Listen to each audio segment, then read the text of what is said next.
That's right. whatever. Yeah, that style of basketball, yeah. But Seattle's got a different defense. They're just like a lot of yards. But again, like he's doing well. But before we get into all of that, I want to ask most people this question because a lot of people think in the NFL draft, first overall pick, got to take QB. Not always.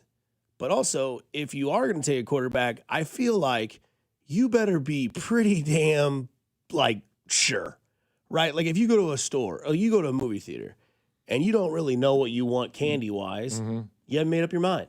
But there's times you go to a movie theater and you're like, medium popcorn, Dr. Pepper, Skittles. Like, you knew what you wanted. You're going to get it. You're satisfied, right? Yeah, like, sure. Because that's Yeah, what you knew you wanted. Yeah.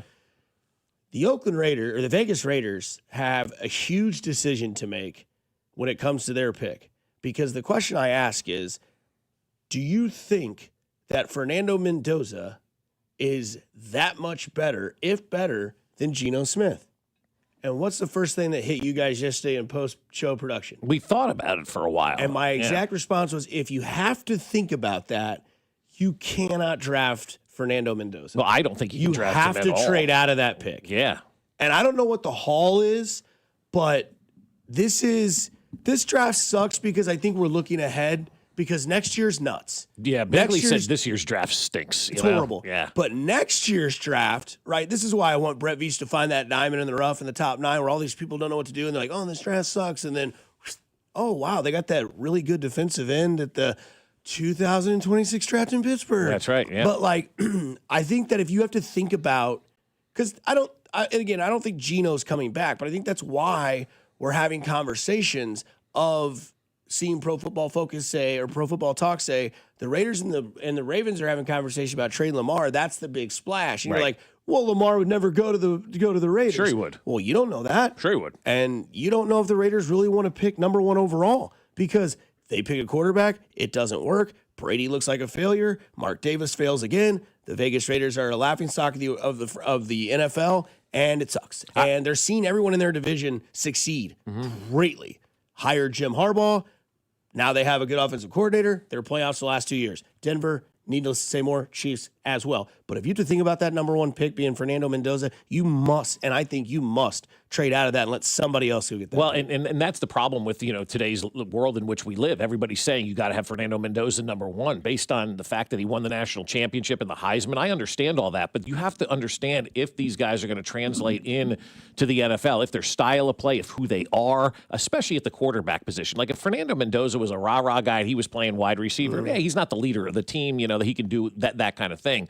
But when you're the leader of the football team, you have to be a credible leader of a team. And if he's doing all that rah-rah stuff that's kind of cheesy, that just doesn't translate well to a lot of grown men. And so that's where I kind of lean on it. And I think he's a nice football player for college. I just don't think he's going to be a great pro prospect. And I think everybody truly does believe that.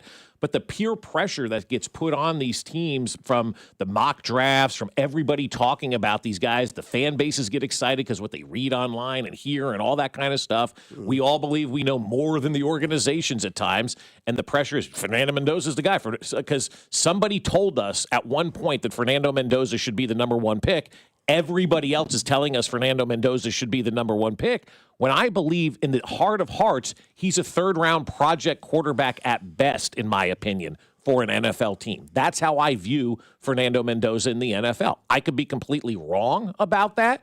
I don't think I am on this one, and I don't think he is the guy that if you're the Las Vegas Raiders, you say, we're going to build our franchise around this guy for the next 10 or 15 years. I just don't know if that's the right guy. But the Raiders are in that position, too, where everybody's saying, you got to get the quarterback, got to get the quarterback, got to get the quarterback.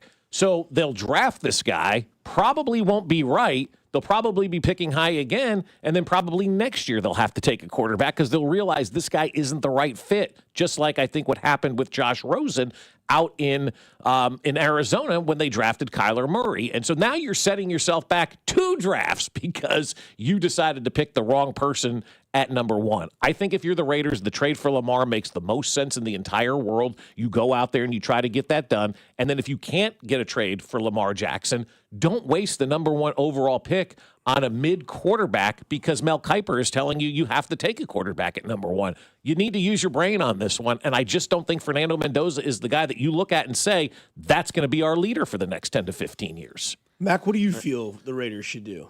I honestly think it's less about Mendoza or the player, and it's more about the process. Yeah. No matter who has the number one pick, Mahomes, Andrew Luck, let's say they were in this draft. They would fail in Las Vegas. I agree.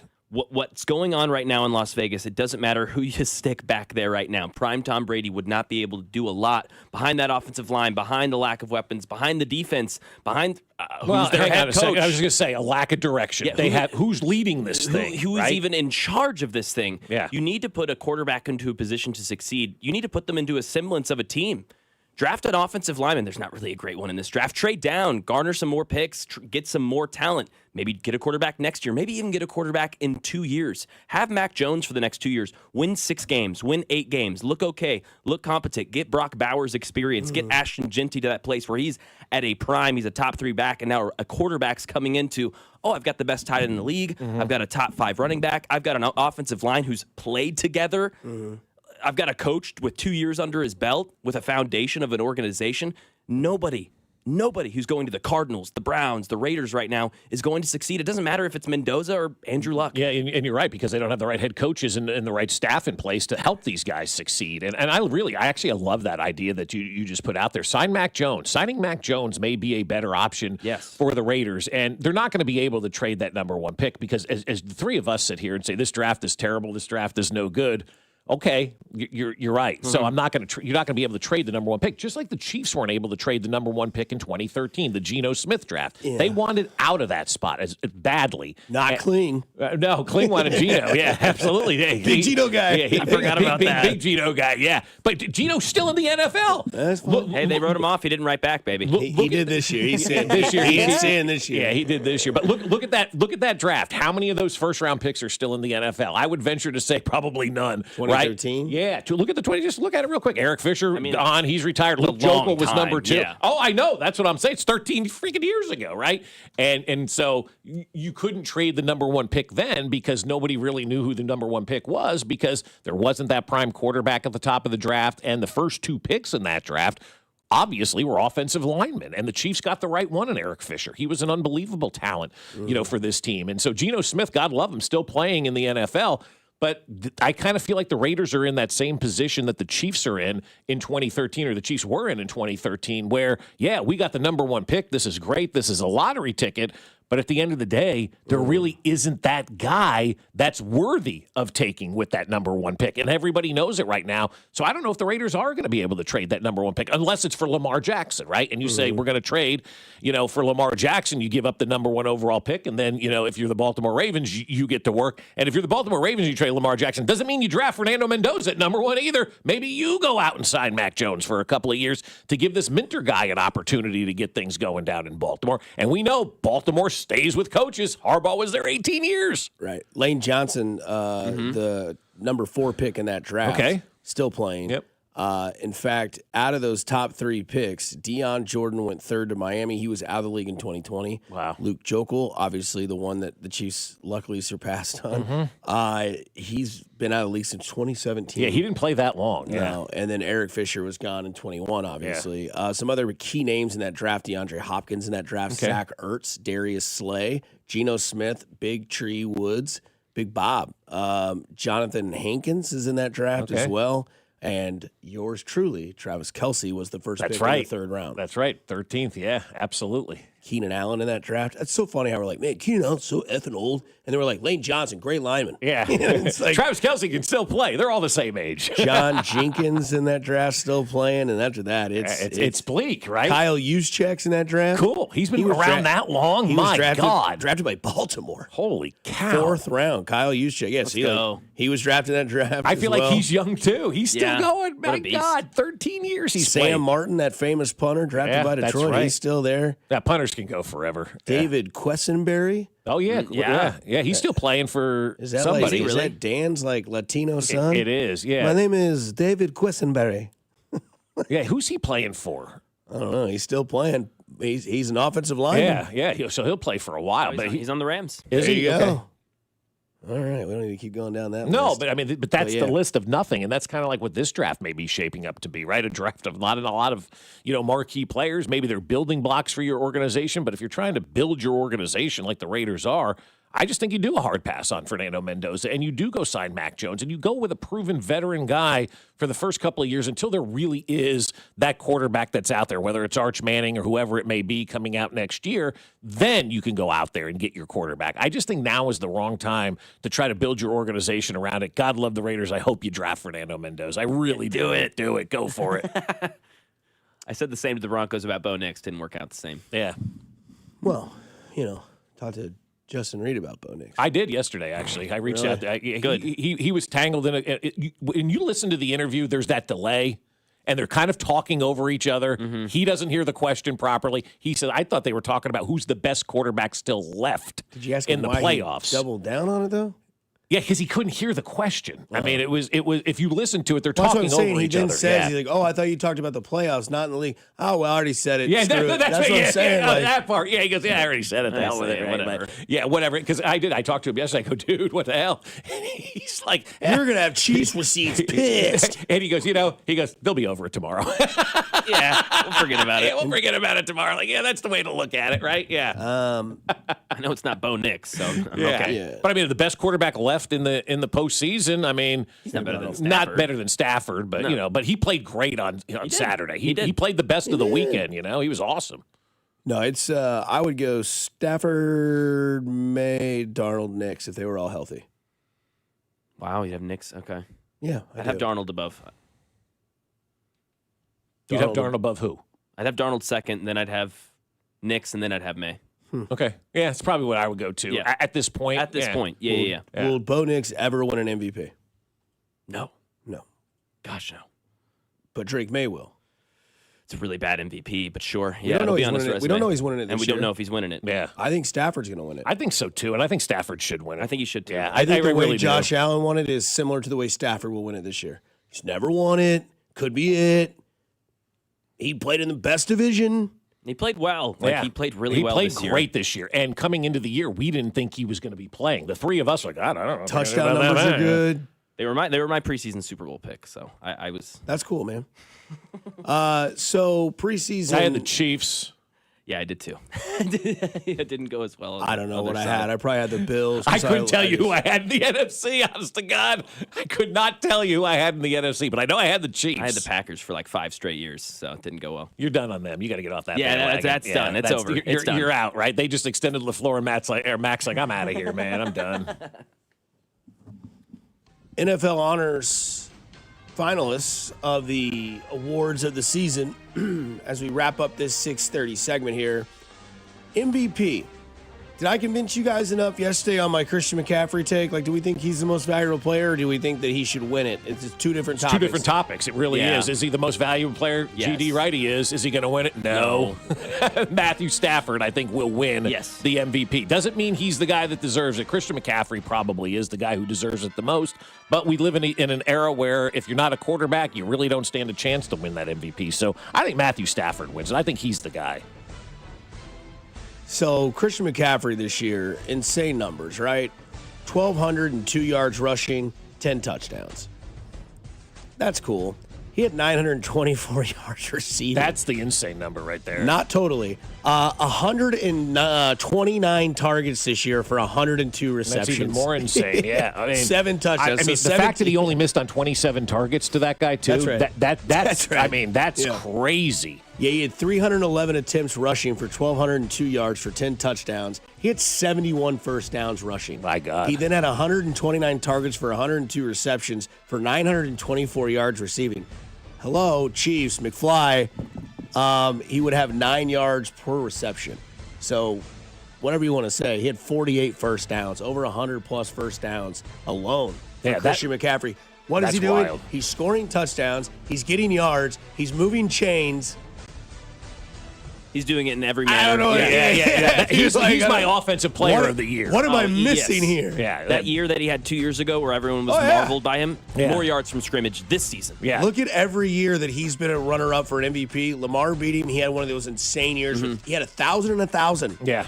but Lamar had 4,000 and 1,000. Right, It's right, just yeah, like, yeah. You know what I mean? And he's So- the quarterback, you know? Yeah, and I think Christian McCaffrey deserves that award. The other nominees on this list are Josh Allen, Trevor Lawrence, Drake May, and then the other aforementioned Matthew Stafford and Christian McCaffrey. Trevor Lawrence, honorable mention. Yeah, way to get up there. Yeah, good job. Good job out of Trevor Lawrence, Good season. silencing the critics a little bit. Now right? you're noticed, but now everybody knows what you do in the playoffs. Exactly. Now everybody knows the Jacksonville Jaguars may not be that 13-14 next year when they play, the first place schedule and all of that kind of stuff. And that division just got better too. I mean, Trevor Lawrence, 1 of 1. Yeah. Kind of big year in for the Travis playoffs. Hunter. They need him to be good. Yeah. That guy's He's a bust, you said, right? He You is. called it. I didn't see anything out of that Time will guy. tell. He's holding on to it great. Yep. Just like Binkley can kind of still hold on to. Yeah, I don't like that pick. Don't like Yeah. that pick. That's right. Yep. Binkley's got that. Max got Hunter. Who wins? We'll Yeah. find out in 2028. Hopefully, Mac. Hopefully. We don't really need to talk about defensive player of the year, do we? No. Niles No, Garrett is who no. I've got. A lot of right? great Yeah, names. yeah. A lot of good names on the list. Yeah, who is on the list? I didn't even Will- know who was nominated, but I just Oh. put Myles Garrett because there's Would no you- question who Would it you should take be. this defensive line or Patrick Mahomes, Justin Jefferson, and Jamar Chase? I read Will Anderson Jr., Nick Benito, Myles Garrett, Aiden Hutchinson, Yeah, Michael give me that. Parsons. Yeah, I'll take Yeah, that. yeah, I'll take that. Yeah. No, I You're absolutely winning every will take game, that. 35-0. Yeah, no, you would. Yeah, I would absolutely good take list. that. That's a hell of a list. Will Anderson could be up there as well, but Myles Garrett set the sack record. He Oh, so- dominated on a team that is total ass that can't even get somebody to interview for their head coaching job. Somebody Sad. who was the guy yesterday who turned them down for their head coaching job said no, not at this time. It may have been the Minter guy who ended up taking Baltimore, but somebody said no. I We're think not. Mike McDaniel said no, too. and Mike he Mike McDaniel McDaniel said said no. no. Have He you did say seen? no. Have you seen the Jets? They've interviewed like 5 defensive coordinators and like 5 offensive coordinators, and all of them are saying, "Nah, I don't want to work for the Jets." They can't hire coordinators for the Jets. The Browns can't get a head coach. The Cardinals can't get a head coach. I love the fact. Philadelphia can't get offensive I coordinator know. either. I love the fact that these organizations right now that have been so bad are finally getting their comeuppance, and everybody's going, yeah, you might have a head coaching job. I'd rather eat paste in the corner than go be the head coach of the Cleveland Browns or the Arizona Cardinals or the Las Vegas Raiders or a coach with the Jets. If you're a coach, why are you signing up to go work for Aaron Glenn? That guy's probably going to be fired at the end of the season, too. Because I'm hoping he's getting fired. I'm taking his job. Yeah, right. But nobody wants that. Everybody's like, like I think they interviewed Wink Martindale for that job. Oh, my gosh. Offensive player of the year. tough. The candidates, it is, but it isn't. I know. The candidates, Drake May, Christian McCaffrey, Puka Nacua, Bijan Robinson, and JSN. I'm going with McCaffrey on this one because I'm giving the MVP to Stafford, so I'm giving him the default? offensive player. Yeah. And that screws JSN. Yeah.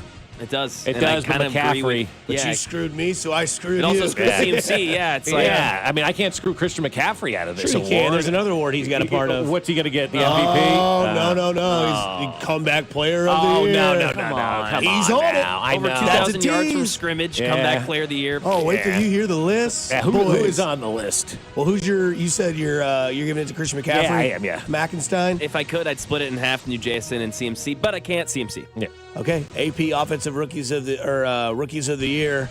I think it's Ted McMillan by a long shot for me. I think the Really? long shot Okay. is a little bit overblown. I think it's a good threesome. Okay. You got Jackson Dart, Emeka And that's a Egbuka. really good threesome. You got Travion Henderson, Teteroa McMillan, and Tyler Shuck. I think it's a three-man. Shuck could win. I think, too. I think Yeah. it's a three-man race between Jackson Dart, Tet McMillan, and Shuck. Yeah, I think Jackson Dart didn't play enough for me. Okay, I was You going to know? ask. See, I think he played not enough either, but the numbers that he put up when he did play I were know, kind they of were like, really good. what if we got a full season? Are we Yeah. looking at 50 total touchdowns and 4,000 yards and maybe 800 rushing? Yeah. That's why John Harbaugh said yes to New York. No question. That's why he said yes. And you get $100 million and you can do whatever you want. And then you also have the guy out there in New Orleans who said, I found my quarterback in the middle of a downplayed season. Spencer Rattler, get bent. Yeah. Once again. Tyler bet. Shuck or Fernando Mendoza. I'd rather have Tyler, Tyler Shuck. Not even Yeah, close, It's not even close. dude. It's not even close. And we were making fun of Tyler I Shuck. know. last I year. mean, Absolutely. Well, I was. I want to think I was making No, fun of him. yeah. Oh, we all were. We're all making Because he fun was in of New Orleans, Shuck. Yeah, oh yeah. Yeah. But it's also a weird name. Nobody really Shuck. ever heard of him. Who is this guy? Blah, blah, blah. You weren't a hot name coming out. Doesn't matter. But, so Tyler Shuck, man, yeah, that's the guy that could potentially win it. But ultimately, it's Ted McMillan. He had the most impact on his team from the beginning of the year to the end, put up great numbers. Did Bryce Young get better, or did Ted McMillan make Bryce Young better? We'll find out. Yeah, I think it's Ted McMillan and having the weapons make those guys better. Their offense is sneaky fun. Rico Dowdle. Yes. They got Tet. They got the white dude. Is it Cocker? Is that his name? Joe Cocker? Or Coker? He's not a white dude. Oh, he's not. Sorry. I thought they had like a white dude receiver that they used in the slot. Tommy Trimble's good. Chuba Hubbard, that two running backs. Yeah, Chuba, and there you go. Yeah, or team. That's a lot of weapons and a good little coach over there as well. What's interesting is that how the league has changed, because when Patrick came into the league, it was okay. The quarterback will make everybody better around them, because that's what Tom did. That's what Peyton did. All those guys, making those guys better around them. And now the league has flipped. It's like, no, you got to have weapons around the quarterback, no matter how good he is. You got to have those weapons around the quarterback. It's amazing how the pendulum shifts. You don't maybe recognize it in real time, but when you do, you start to look back, you're like, okay, it probably shifted about 2 years ago, where the quarterback just can't carry these teams anymore. You need to put these weapons around. That's what makes Josh Allen and Patrick Mahomes so special, is that those two guys, in an era where everybody has weapons, are still, for the most part, leading their teams to AFC championship games every year, This might be why Stefanski went to Atlanta real quickly, because I don't think anybody cares about this award. Defensive Rookie of the Year, sorry if I think it's boring. Yeah, it is. I got Abdul Carter winning it, but the rest of us, Abdul Carter, help me, Mac, Nick, Eamon Ekru is how you pronounce that. Yeah, Brad Ekru. Okay. There's no way. Emmanwori. Never heard of him. Never heard of the guy, Yeah, James Pierce Jr., that's my vote. Nice. Tennessee Vols, Rocky Top. Carson Schlesinger from the Cleveland Browns, big linebacker. And then Xavier Watts in Atlanta as well. 2 Rookie of the Year candidates in defense on Atlanta, plus you know what that offense is. Comeback Player of the Year, Stephon Diggs, Aiden Hutchinson, Trevor Lawrence, Christian McCaffrey, Dak Prescott. I'll give it to Dak. And then this is the best one. Yeah, Dak had a great year. And remember what they called his leg last year, right? Smoked chicken leg? Yeah. I'm good on that. The best award this year goes to the AP Coach of the Year, in my opinion. Liam Cohen, Ben Johnson, Mike McDonald, Kyle Shanahan, Mike Vrabel. There's actually a conversation for this Five-way year. tie? And we're not really, yeah, it could be, but I'm going Kyle Shanahan. I've been so impressed this year with what Kyle Shanahan has done. I give him a standing ovation for his coaching job this year. He was brilliant. He was awesome. Did you see the pictures going viral of him in his first year and this year? You're yeah. What do you do, take office? But you know what you do? I'd like to see you go back and look at anybody 5 years ago where they are now. Completely different, right? Especially when you get older, then it starts to really, kick in on you. But he was marvelous this year. I am such a big fan of the way he coached that team this year and what he got out of that team. Well done. It was awesome. Matt, who's your COTY? I'm Mike McDonald, honestly. Is that who you have? I have him. Yeah, I'm good with that. And I think runner-up should be Ben Johnson. I'm good with that, too. If you said any of these guys, I'd be like, yeah, that There's makes sense. There's no wrong answer. Like, Kyle Shanahan is a great answer. To me, Mike Vrabel, I think we had a text, and I completely agree yesterday, is worst to first, like, you get that easier schedule. They spent all that money, got a bunch of new great players that Mike Vrabel was a part of acquiring, which obviously great. You get credit for that. But it's just not as impressive to me as what Shanahan did this year. Like you said, on the fly. I mean, on Mike the fly, McDonald. every week there was another injury to a big-name player. They figured it out. They worked through it. They adjusted. They got better. They won games. They made it to the divisional round, and he had nobody on his team. He lost his quarterback midway through the year. He's lost his tight end. He's lost his star linebacker. McCaffrey's never healthy. Like Brandon Ayuk situation. All of that, they traded. Who did they trade at the Debo Samuel? Like, all of the moves that they made and all of the things happened. Fred Warner or Greenlaw, Hufanga, lost both those guys. I mean, the list goes on and on of everything that he had to overcome this year. They still had double-digit wins. They still made the postseason. They played into the divisional round. That, to me, is more impressive than taking a 4-13 team and making them a 13-4 team, because you have all offseason to plan and get all that in place. That guy was legitimately adjusting on the fly to major injuries every single week. So, for me, Kyle Shanahan earned it this year. That's the coach of the year, in my opinion. Maybe the worst tweet of the year comes from Sleeper MLB. We'll bring it up on the other side and ask you some questions that you could be maybe in a similar situation here. 96.5 The Fan, your home for Kansas City Sports. This is Fescoe and Dusty on your home for Royals baseball. 96.5 The Fan. Brought to you by Golden Oak Lending. Do you need extra cash? Golden Oak Lending can convert your home's equity into cash in as little as 14 days. Let Golden Oak Lending cure your blues. All right, folks, it is going to be a cold, cold weekend, and you want to make sure you've got plenty of hot water, right? And I know having two girls and a wife, sometimes I don't get the hot water that I need because we run out. Or in the mornings when I've got to turn the shower on and let it run for like 10 minutes to get hot water, I'm over those days, and I know you guys are as well. So you need to upgrade or you replace your water heater with State water heaters. They've got the answer for all of us. A new high-efficiency Adapt gas tankless water heater with X3 scale prevention technology from State can provide plenty of hot water as well as great energy for your entire family. Our Adapt models with X3 provide years of trouble-free hot water without the worry of annual maintenance that's required from many other tankless models. And these water heaters may also qualify for rebates from your local utility company. So don't miss that chance to put some real money back into your pocket and have hot water anytime you want it, whenever you need it. Act now and go tell your plumber to visit their local Reeves Weideman store in person or online at rwco.com, or just check them out at statewaterheaters.com. Ready for action, hockey fans? Dusty Likens here. BetMGM, an official sports betting partner of the NHL, is giving players another reason to lace up and hit the ice this season. BetMGM is adding extra excitement to the goals, the checks, the faceoffs, and those breakaways with special promotions, new features, and more.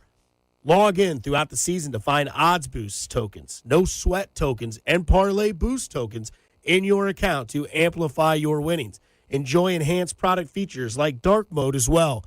We have lots in store between now and when the new champions are crowned. So log into BetMGM, an official sports betting partner of the NHL, all throughout the hockey season to see what's new. BetMGM and GameSense remind you to play responsibly. Gambling problem? Call 1-800-GAMBLER. See BetMGM.com for terms. 21 and older only. Missouri only. Existing customer offers subject to eligibility requirements. Rewards vary and expire in 7 days. Please gamble responsibly. The new era of UFC on Paramount Plus comes out swinging. Highlight machine Justin Gaethje collides with Paddy the Baddy Pimblett in a must-see high-octane main event. Plus, Sean Sugar O'Malley faces off against Song Yadong in a stand-up war filled with high-level striking. Pay-per-view just got knocked out. Stream UFC 324 live on January 24th, only on Paramount Plus. Visit ParamountPlus.com/UFC to get started. Presented by Robinhood. He crosses, spins, pulls up. With Robinhood Prediction Markets, buy or sell your predictions all game long. No house odds, just you versus the market. Put your sports IQ to work. Trade every shot, block, steal, run, and moment that shifts the game. With Robinhood Prediction Markets, trade every play. Visit Robinhood.com/predict to start trading. Futures and cleared swaps trading involves significant risk and is not appropriate for everyone. Event contracts are offered by Robinhood Derivatives LLC, a registered futures commission merchant and swap firm. J. Rieger & Co. Oh, so good. Quality crafted in Kansas City. J. Rieger & Co. Straight Bourbon Whiskey. Winner of Best Craft Bourbon at the 2025 Ascot Awards. At 90 proof, it's rich, well-balanced, and oh, so good. Quality crafted in Kansas City. What's up, everybody? I'm Nick Costos, and watching sports isn't a hobby, it's a lifestyle. And my show is not a job, it's a passion. From the NFL playoffs to the NBA and everything in between, celebrate sports with me every day on You Better You Bet from 9 a.m. to noon Eastern. Download the Odyssey app now and listen to Westwood One Sports from anywhere. It's You Better You Bet with me, Nick Costos, live and interactive Monday through Friday, 9 a.m. to noon Eastern, presented by BetMGM. Are you 50 or older? This news is for you. The CDC recommends you get vaccinated against pneumococcal pneumonia. Even if you're healthy, your age puts you at risk. People 50 or older are over 6 times more likely to be hospitalized with pneumococcal pneumonia compared to adults 18 to 49. Just one shot can help protect you. Learn more and schedule at vaxassist.com. That's VAXassist.com. Sponsored by Pfizer. Here's your traffic report on 96.5 The Fan. Missouri side, 435 northbound recovering. It's heavy from Winter up past Front Street. There was an earlier accident before 210 across the bridge that had a lane blocked and built long delays, but they are unwinding. Kansas side 70 eastbound briefly slow at the split with 670. Alan Carr, 96.5 The Fan, traffic.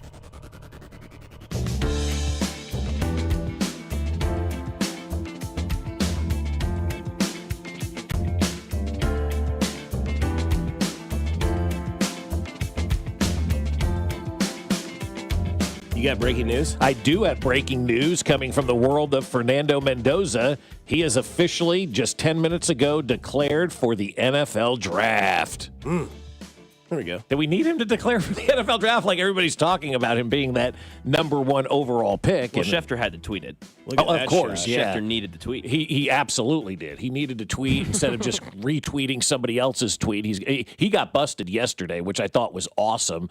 And Kling sent me this. He goes, "Well, the yeah but guys finally got their comeuppance on this one, right?" I'm like, "What do you mean?" He sent it to me, and it's Schefter like, "This is the first time something may have happened." And the correction department on Twitter was like, "Well, actually, this has happened, before." So I thought that was great that Adam Schefter was getting called out yesterday on X because he cares more about seeing his name on Twitter than he does anything else. So good for Twitter for calling him out yesterday. But no, Mendoza has now officially declared for the NFL Draft. Good luck to him moving forward, and best of luck to whatever team selects him. Because I'm not a believer. I'm just not a believer. Maybe he'll prove me wrong, but I am just not a believer in him in the NFL.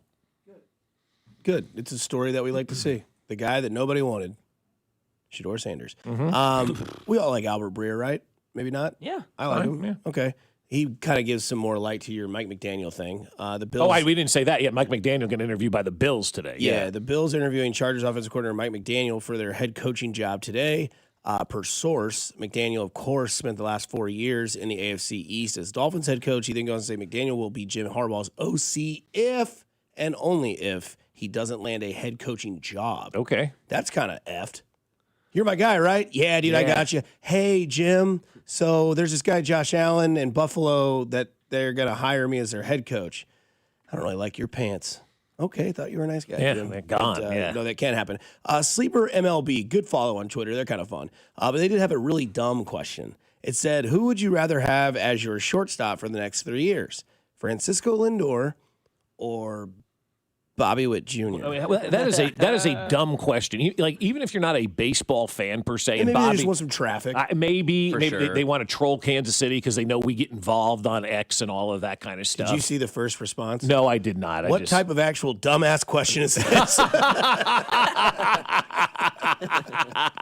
Well, you're asking, do you want some old dude or the third best player in baseball? And that's where Bobby was voted last night. The MLB top 10 came out. He was obviously number 3 behind Shohei Ohtani and Aaron Judge. Yes. And so so he's the best player in baseball. That's what I was just going to say. Yeah. By default, Bobby's the best player in baseball, right? Because you got Judge and Ohtani. We knew they were going to be ahead, but who's number 3? It's Bobby Witt Jr. So that question is so ridiculous to me that you would even ask. He is the best shortstop in baseball, voted on by his peers as the third best player in all of Major League Baseball, and Francisco Lindor is closer to hanging out with Anselmo at John Knox Village than he is playing for a very long time in baseball, like Bobby Witt Jr. is going to be. And so America. I just thought, man, that is one of the most ridiculous questions I had ever seen. It's like saying to Bob Fescoe, would you rather have Livy Dunn or Roseanne? I just want to win, Jen.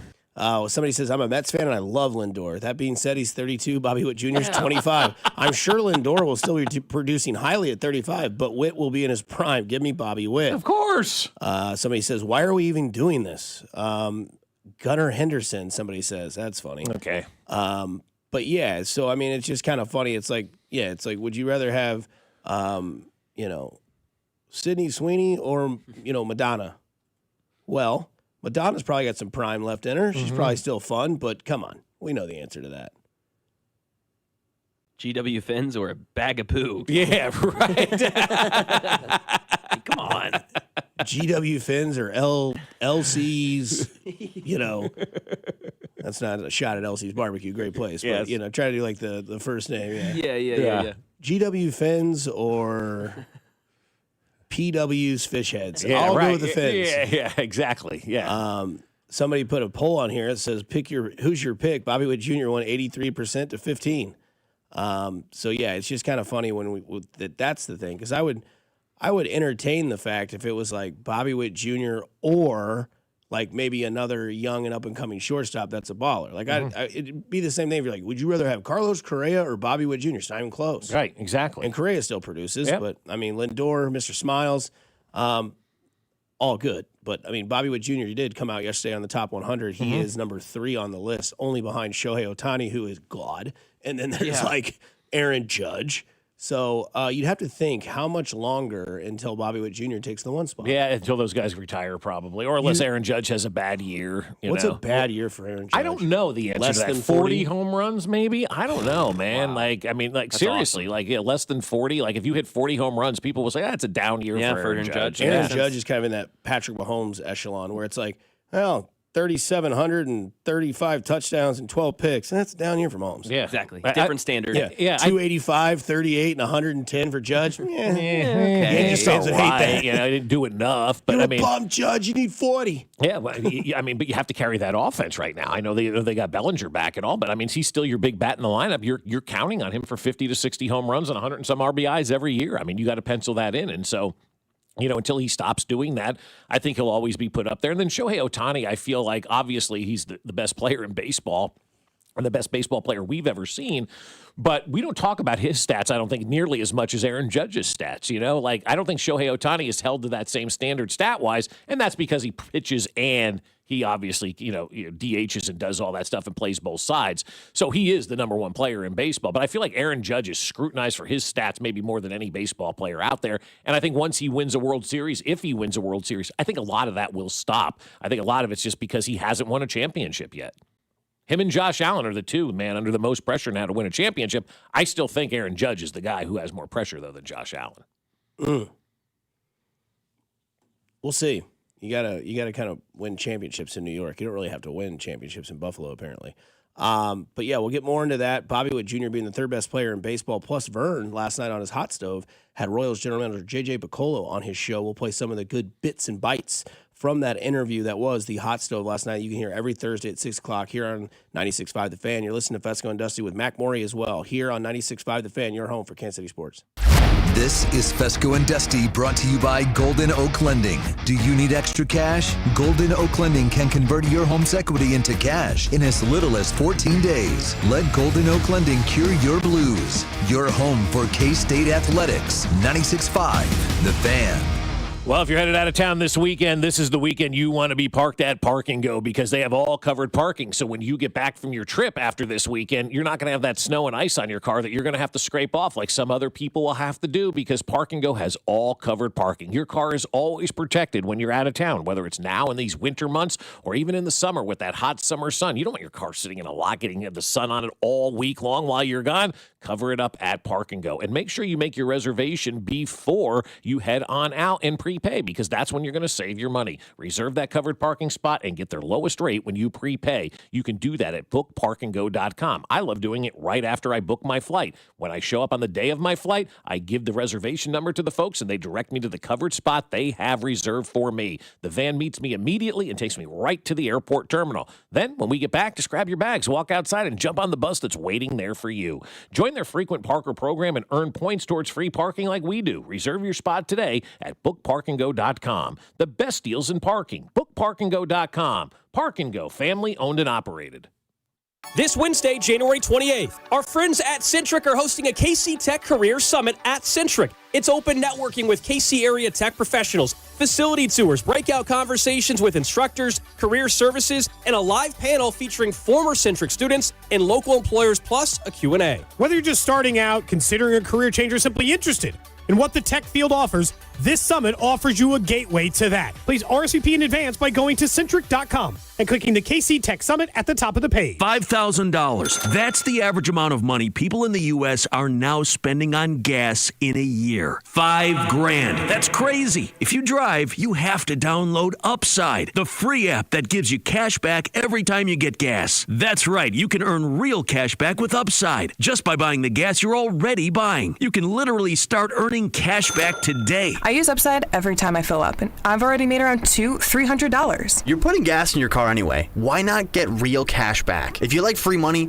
download Upside. I'm saving the cash I earn from using Upside to help pay for a vacation later this year. Download the free Upside app now to earn cash back every time you buy gas. Use promo code FRESH to get an extra 35 cents per gallon on your first tank. You can cash out anytime right to your bank, PayPal, or a gift card for Amazon and other brands. Just download the free Upside app and use promo code FRESH for a 35 cents per gallon bonus on your first tank. That's code FRESH for a 35 cents per gallon bonus. This hour is brought to you by State Water Heater and Reeves Weideman online at rwco.com. Need a water heater? State Water Heaters has the solution. The Adapt Gas Tankless Water Heater with X3 scale prevention delivers efficient, on-demand hot water with no annual maintenance and may qualify for money-saving utility rebates. Ask your plumber for State at Reeves Weideman. Visit rwco.com or statewaterheaters.com. Here's your traffic report on 96.5 The Fan. Missouri side, 435 northbound recovering. You may have to tap the brakes before Front Street, but the earlier accident before 210 has cleared, and most of those delays have unwound. Alan Carr, 96.5 The Fan, traffic. Hey, Royals fans, it's Vern, and the Hot Stove Show is back Thursday night starting at 6 o'clock right here on your home for Royals baseball. 96.5 The Fan. KFNC FM and AM, HD1 and HD2 Kansas City, an Odyssey sports station.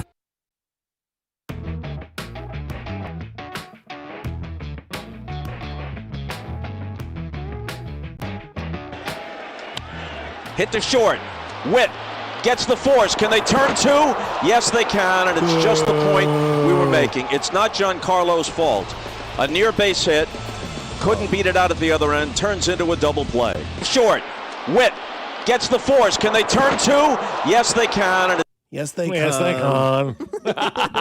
Bob Costas. And they're rolling back him out to do NBC Sunday Night Baseball. We can do baseball without Bob Costas, ladies and gentlemen. It is okay. We can also do baseball without Ken Burns if we wanted to as well. And I think Bob Costas returning to NBC Sports to host the Sunday Night Baseball pregame show, I think it's time to just kind of move on. We don't need to have Bob Costas around just because baseball is on. And that call right there in the playoffs with the Yankees, that wasn't just us talking about that call. America was talking about how bad Bob Costas was blatant in that series. I mean, that right there, that guy was rooting for the Yankees in that call. I mean, you could blatantly hear him being disappointed because the Yankees grounded into the double play. Yes, they can. Witt gets the force. Can they turn two? Yes, they can, and it's just... It should have been Witt gets the force. Can they turn two? Yeah, they got it. Yeah, they got double it. play. Bottom of the seventh coming up next. Like, how is this so hard? And that was an awesome game.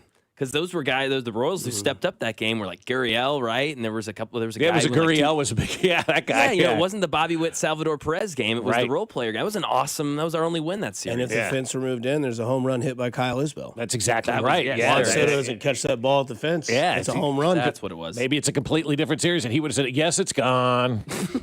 Can it get out of the ballpark? Yes, it can. Kyle Isabel. There's no way there. Yeah. So we talked about it earlier. J.J. McCullough, Royals general manager, joined Vern last night at 6:15. You can get the entire interview on Vern's Hot Stove on the Odyssey app. Just go find the show. The number one question is, are they going to get a bat and a trade, or what are they going to do? And J.J., of course, attacked that question with ours truly, Josh Vernier. You know, our goal all along, we're going to be aggressive in trying to acquire any player we think is going to help make our team better. But you're also trying to assess what does this team need for this year and say 27, and then what's it going to cost come 29 and 30, you know, when this team really looks a lot different than it does today.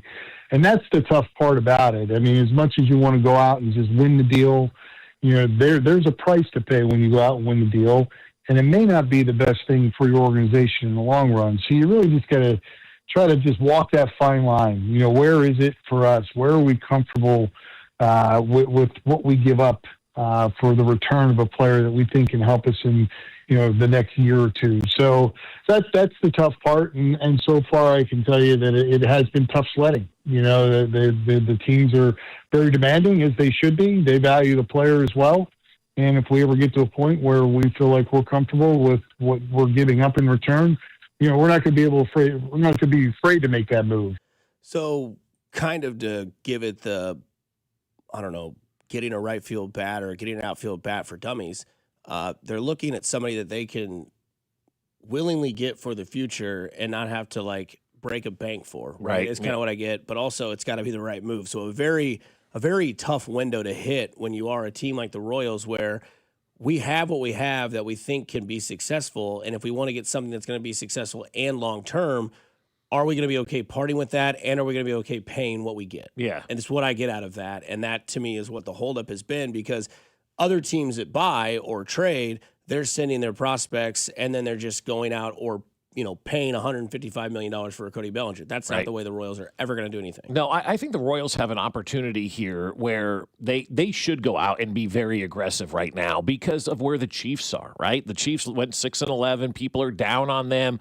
This, to me, this season is an opportunity for the Royals to win back a lot of fans and to win back the entertainment dollar in Kansas City, because I know a lot of people, obviously, with the Chiefs being 6-11, the last decade has been owned by the Chiefs. They had that down year. This is where the Royals need to swoop in. And with all the nonsense with their stadium stuff, and nobody knows if they could ever figure that out right now, like the Royals need a little bit of good love going into, I think, into the season, and they have an opportunity to do that. And I'm listening to JJ, and while I would normally say, yeah, I understand you've got a plan for the future, I think this is one of those years, though, where you have to focus on right now and focus on what's best for today.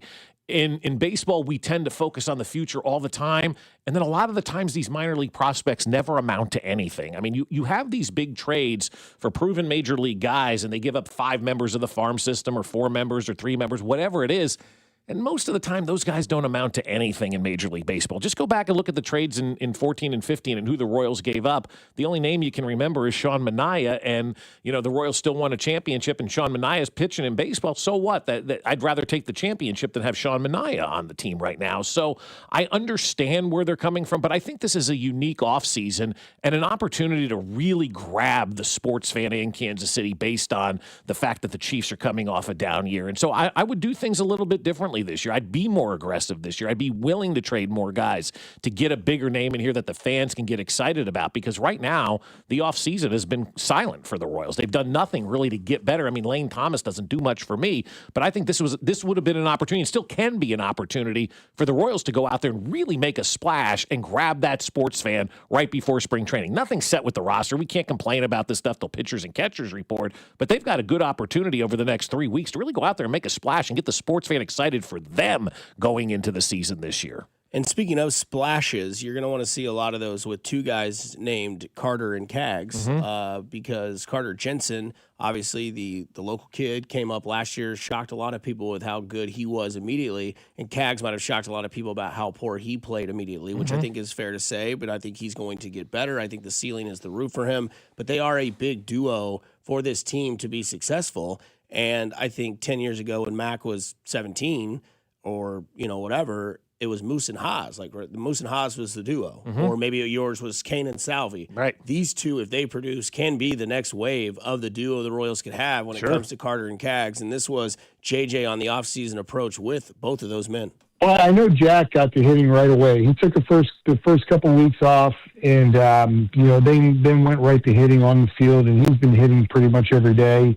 His work is centered around making good swing decisions. So it's not just sitting in there for 75 to 100 swings. Just seeing, we know he can hit the ball far. So his dad actually throws a lot of batting practice to him, and they've been working. We like to call it a mix. He's throwing balls and strikes and trying to force him to make certain decisions. He goes through some rounds where he's just looking for a certain pitch, and if it's not in that zone, he's not swinging. So basically, he's just trying to train his eyes and his mind. And then with Carter, he's had an interesting winter because he went and played winter ball for Aguilas in the Dominican Republic. Played until just before Thanksgiving, so he got that experience, got another handful of at-bats. That's a very high-energy, high-pressured situation, which we think really helps players' development. Took a little bit of time off, had a little bit of a sore wrist. It was nothing major. Took a little bit of time off there, and he's back hitting. He's actually up at the stadium fairly often, hitting in our batting cages pretty much on a daily basis. So he's also he's the personal catcher for all of the professional pitchers in the area, mainly being Noah Cameron, to catch their sides all the time. So he's pulling double duty already. So you love to hear that. Yeah, sure. Yeah, absolutely. Just showing up to Kauffman Stadium. Who's down there? It's Carter again. Carter Jensen. Yeah, I'm excited about that kid, man. I think he's going to have himself a fun time playing here in Kansas City, obviously being from the area and whatnot. But I think he's going to be really good. He had a great start to his career last year. And I think it's good to have Cag see Carter Jensen out there doing good things because I think they can push each other. And that's what you want to see. You mentioned the Hosmer and Moose,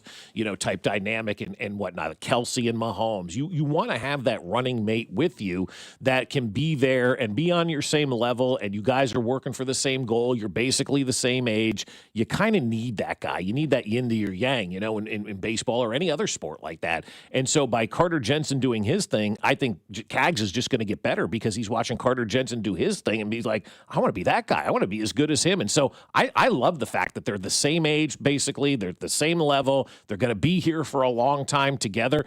And they can push each other. And hopefully Cags has himself an offseason as well where he can get to that level that we expect. Because I said it last year. I didn't want to see him at the big league level last year because I was afraid of what was going to happen. And it played out just like I thought it was going to play out. They called him up in a rush because they didn't have anybody else to go to. He wasn't quite ready to come up and didn't have himself a good season. And now there's negativity surrounding him. And I don't want that negativity surrounding that kid because I know he can be a legit big league baseball player. I watched the kid down in spring training multiple times. He just has that presence that's better than everybody else. He's just got to figure it out himself at the big league level, and I think he will. And if those two guys, Dusty, are good, man, we've got ourselves, it's more than Haas and Moose and Kane. We've got, Bobby and Michael and Vinny and Cags and Carter. That's a great fivesome right now, And that's also the nucleus that you're building your team That's on. exactly and that's right. Why we had that conversation, a couple weeks back where this is a big year for JJ. Yep. This is your band that you're expecting to go sell tickets and perform, nightly.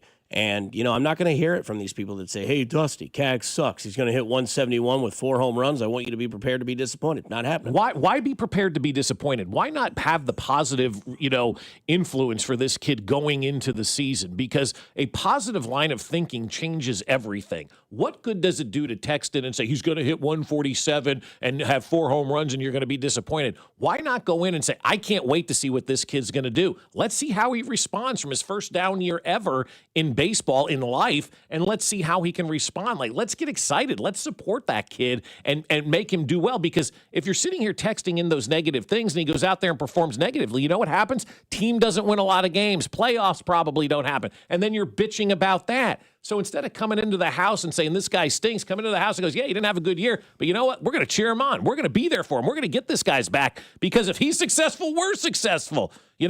All of our successes are tied together, as Dayton always says. Root for this kid. Don't have that negative attitude. That doesn't do anybody any good. It's also lazy and easy to predict failure in baseball. It is. In life, too, though, Dusty. We're talking with Fernando Mendoza. I don't think he's going to be very good. You could probably say the same thing about me. Why don't I support him? I've seen what he can do. But Cags, adjusting to the big league level when he wasn't quite ready to be up at the big league level, let's give him an entire year to do this thing. See what happens. We need him to be good for this team to be good, if that makes sense to anybody. Plus, you need Vinny to be healthy, Bobby to be the third best baseball player in baseball. And the pitching staff also still has to. We'll dive more into the Royals a little bit later on this Friday. But coming up, a sports quote for the Chiefs. Plus, Mac Morey takes over the show with one word here on 96.5 The Fan, your home for Kansas City sports. Fescoe and Dusty. Terry Hardy's is closed. Well, that sucks. Brought to you by Golden Oak Lending. Do you need extra cash? Golden Oak Lending can convert your home's equity into cash in as little as 14 days. Let Golden Oak Lending cure your blues. 96.5 The Fan. Men, it's the new year and it's here, and improving your health may be one of your big resolutions. But when you're tired, low on energy, not sleeping well, or not seeing progress in the gym, staying committed can be tough. Heartland Men's Health, my people over there are great, and they can likely help you with that resolution because those symptoms are often signs of low testosterone. But this year, Heartland Men's Health is also helping men go further with 4 targeted body composition plans featuring GH peptides, NAD+, GLP-1, PDA, and more, designed to boost energy, support metabolism, enhance recovery, and accelerate fat loss. They've successfully treated many men for low T, and men have seen the amazing differences that those treatments can make in their life. Most men wait a year or longer. There is no need to wait. Don't go another year with low T. They have 3 locations: Overland Park, Kansas; Independence, Missouri, between Blue Springs and Lee Summit; and North Kansas City. So call my people over at Heartland Men's Health today at 844-447-6600 or visit them at heartlandmenshealth.com. Speech therapies are compounded and have not been evaluated nor approved by the FDA. Provider prescription required. See website for details. Ready for action, basketball fans? BetMGM, an authorized gaming partner of the NBA, is giving players another reason to hit the court this season. BetMGM is adding extra excitement to every basket, every slam dunk, and every buzzer-beating shot with special promotions, new features, and more. Log in throughout the season to find odds boost tokens, no sweat tokens, and same-game parlay boost tokens in your account to amplify your winnings. Enjoy enhanced product features like Dark Mode 2. Log into BetMGM, an authorized gaming partner of the NBA, all throughout the basketball season to see what's new. BetMGM and GameSense remind you to play responsibly. Gambling problem? Call 1-800-GAMBLER. See BetMGM.com for terms. 21 plus only. Kansas only. Existing customer offer. Subject to eligibility requirements. Rewards vary and expire in 7 days. Please gamble responsibly in partnership with Kansas Crossing Casino and Hotel. This is the story of the one. As the purchasing manager at a manufacturing plant, she knows the only thing more important than having the right safety gear is having it there when you need it. That's why she partners with Grainger for auto reordering, so her team members can count on her to have cut-resistant gloves on hand, and each shift can run safely and efficiently. Call 1-800-GRAINGER, click Grainger.com, or just stop by.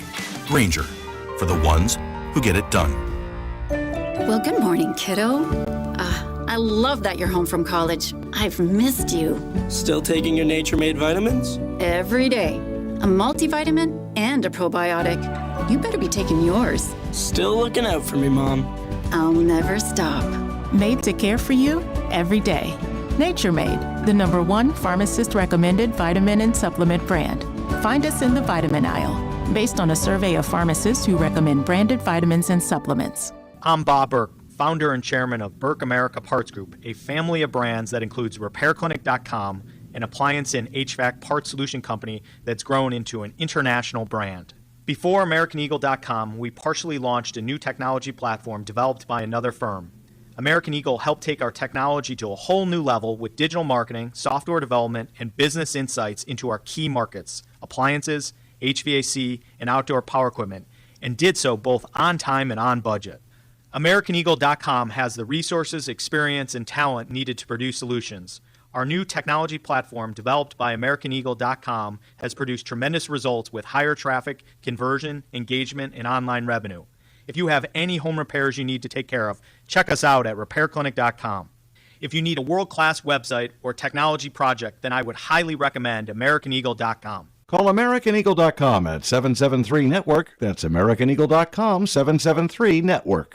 I'm McCall with Lee Summit Subaru, and it's time to make a big deal out of nothing. Announcing Lee Summit Subaru's 0% event. Up to 0% financing on select 2025 Subaru models for 72 months. And we have the largest selection of Subaru certified vehicles in Kansas City, starting as low as 1.9% for 72 months. 0% event and a lifetime warranty. Fall in love with driving again at Lee Summit Subaru.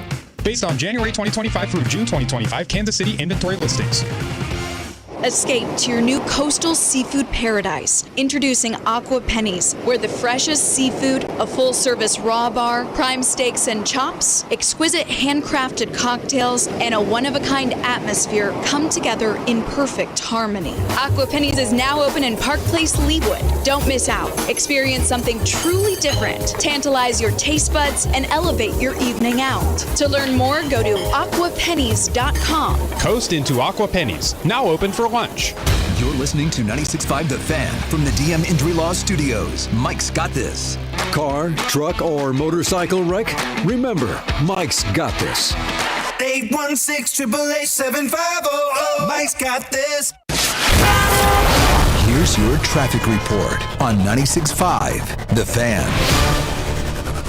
Missouri side 70 westbound, briefly slow in the 470 interchange. You may have some new trouble in through there with an accident. Past that, things look good into downtown. 71 northbound, no delays from the Grandview Triangle into downtown. Alan Carr, 96.5 The Fan, traffic.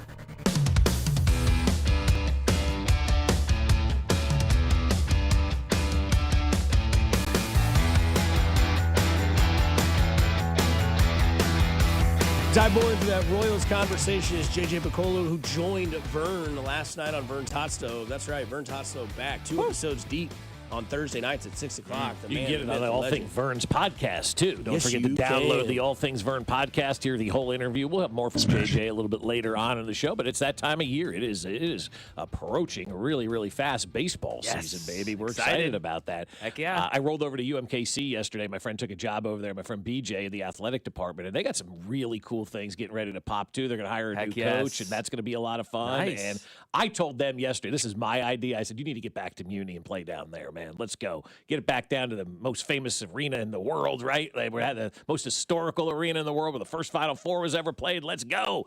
And they get a big-name coach and play back down there. UMKC is going to be on the map. I'm excited. Like, I think if they have success, Kansas City would rally around them, right? That could be our college basketball team. We go Brews. Yeah, great mascot, too, right? Yeah. Unique mascot. It's not, a typical you bear around wildcat. with a Have you seen those buff kangaroos? Dude, those kangaroos box, too. Insane, yes. Yeah, they absolutely box and whatnot. But Tennessee, I bet you a camel as well. Watch out, they spit. Yeah, I mean, we all went to different schools, so we could all adapt to UMKC, be the city school, and I think the city would go crazy if they ended up making it into an NCAA tournament, man. And then every time they play a game, we just show up in basketball jerseys. Sure. Yeah, I'm in. 3 guys, 3 jerseys. Yeah. With how cold this studio is, it may be a little nippy, but that's okay. You need a UMKC hoodie over there, okay? Yes, that could be. DJ, send Mac a hoodie. Let's go. Would love it. That could Doc be Martin, let's go. Send him a hoodie. That could be the title of the show that day. A guy from Jersey and 2 guys in Jersey.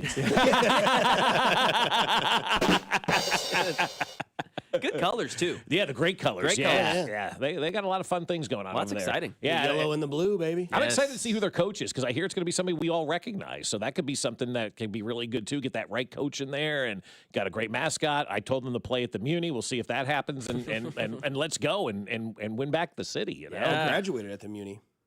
Back before when they used to do that. Okay. It was like the AFC NFC Championship game. Every other year it alternated. So like Blue Springs South would graduate at like 11, and then Blue Springs would graduate at 4, and then the next year it flipped. Luckily for my year, we graduated in the early slot.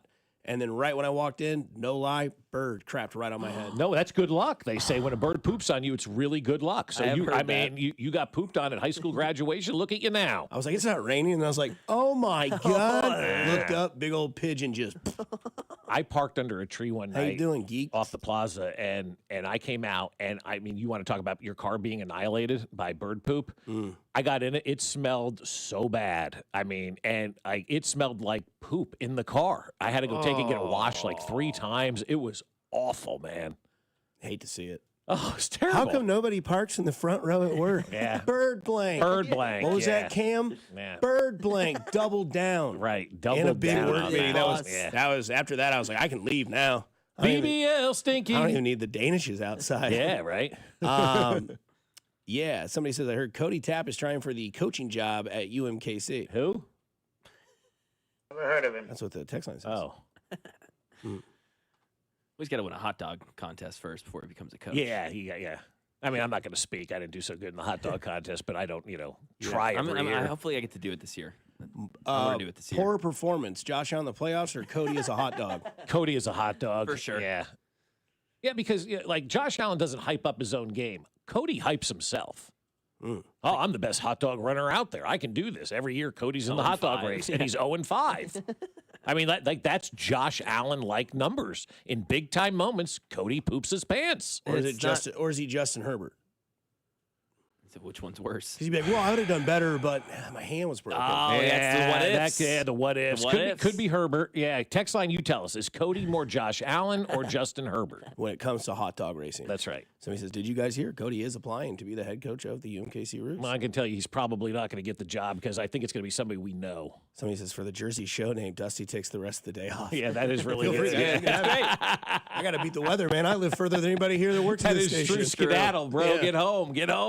that Talk reminds to me you of my later. dad. Skedaddle. Could you imagine if they did hire Cody as the coach at UMKC? He kind of has that like kind of coach look. I could see it. You know, he'd definitely wear like the bow tie. Oh God, yes, For sure. Yeah, he'd be a bow tie. He'd just go from professor to coach. Let's see what Professor Tapp is drawing up in the halftime play here, and the ruse miss. Yeah. But no, good luck. I wish you all the world. You would think that the Royals moving the fences in will maybe help Cody finally win a hot dog race. you sir, take the day. Yes, exactly right. You get it, brother. It's funny how someone that's always cutting lines can't actually win a race. Oh, wow. That's right. That was the snitch line back when they did that on Cody and Gold. Oh, yeah. Speaking of quotes, you saw this. Yeah, hard seasons don't just steal from you. They teach you what it's worth keeping. Yeah, it was from Arnold. And Arnold. I love his motivation and his positivity and whatnot. And that was a quote. And I thought a lot about that the other day. I'm like, hard seasons don't just steal from you. They teach you what's worth keeping. And, you know, when the Chiefs season ended, that was a hard year, right? Everybody would agree upon that. We all talked about the negative stuff. And we always, like, divert and go, like that guy on the text line. And we were talking about it in the break. Like the guy who said the CAG's only going to hit 147 and stink. And you're like, it's just easier to be negative, right? Like, and it is easier to be negative instead of, you know, trying to find the positive. But, you know, 6-11, you're like, oh, this didn't work, that didn't work, this didn't work, that didn't work. But you start to look at the big picture, like not everything was a total failure, you know, last year. And the more that we've gone through the offseason now and we're starting to see the coaching staff come into play,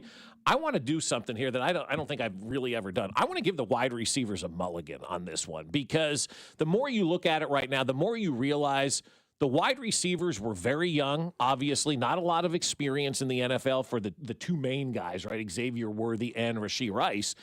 And I don't think the Chiefs did a good job of setting those guys up for success in the NFL by having that Embry guy as their wide receiver coach. I think that's a big fail by the Kansas City Chiefs, a really bad decision to not put their team and their players in the best possible position to succeed at that wide receiver position. You've got young guys that have never played in the NFL before, and you got a guy that should never have been coaching wide receivers trying to teach these young guys. And then they rectified it, right? What do? They always go out and do the best possible thing they can.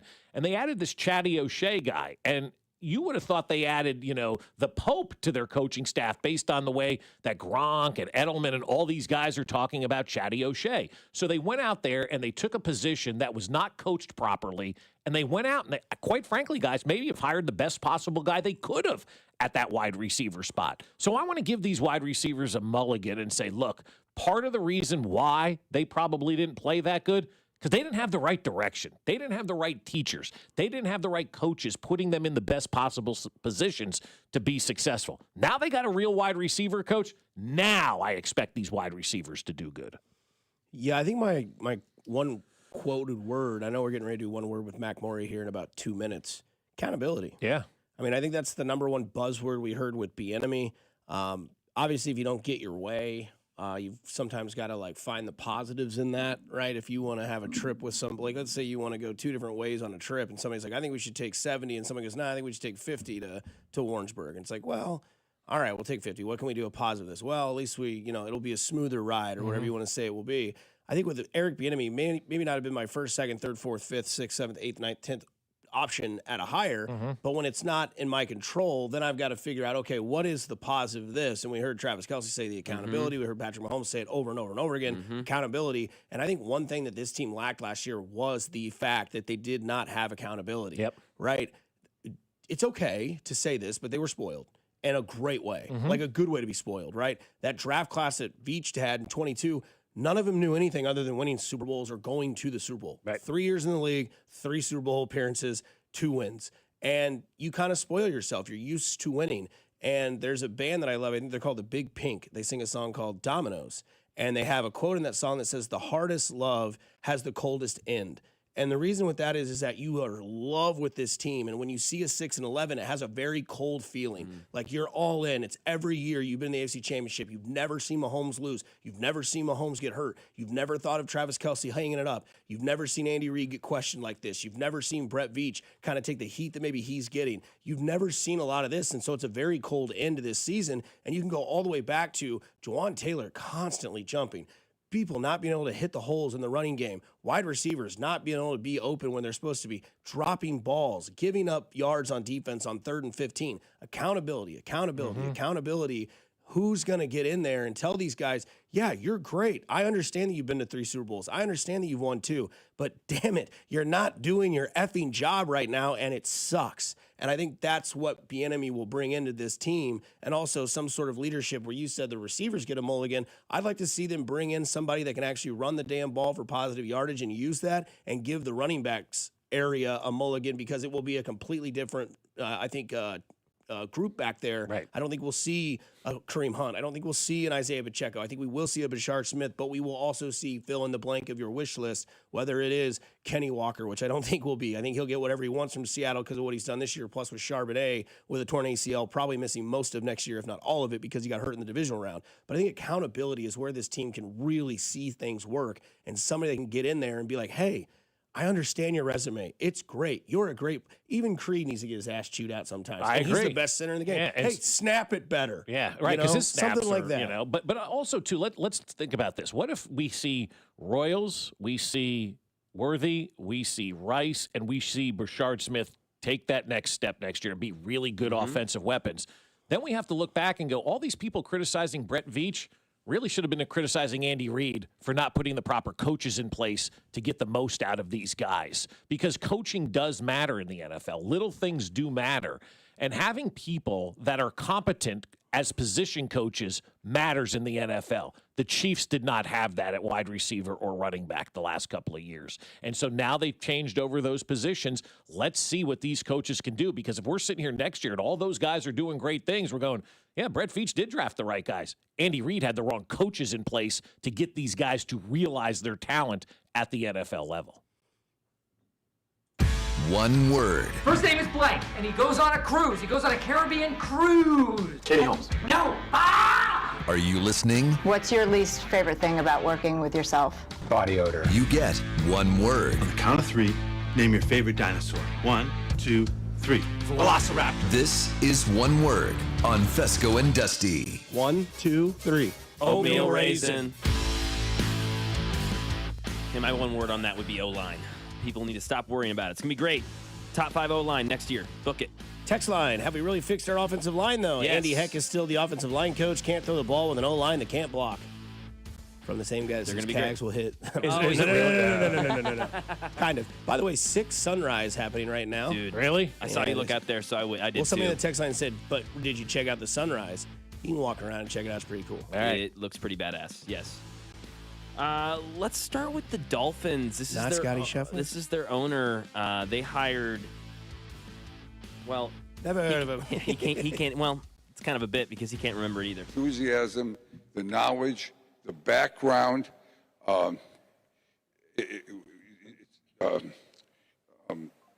Jeff stood out amongst them all. Oh. That's talking about Jeff Hafley, new Dolphins head coach. No, I'm not surprised he doesn't know his name. Nobody else does. No one does. I texted my brother-in-law, who's born and raised in Miami, huge Dolphin fan. I said, "Does this Dolphins coach excite you at all?" Right? They haven't brought the right coach on since Don Shula, maybe Jimmy Johnson. I expect nothing. I said, "What a wet fart."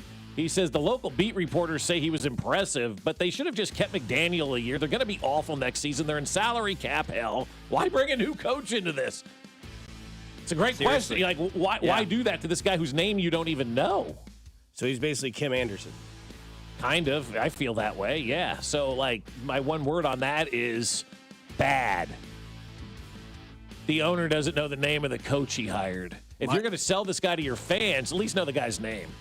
My one word would be Russo. But do you have confidence in Peyton getting the most out of the quarterback in this ball game here? Stick him in this game on Sunday afternoon against the Patriots. What's your take with that game? Let me hear. Jeff.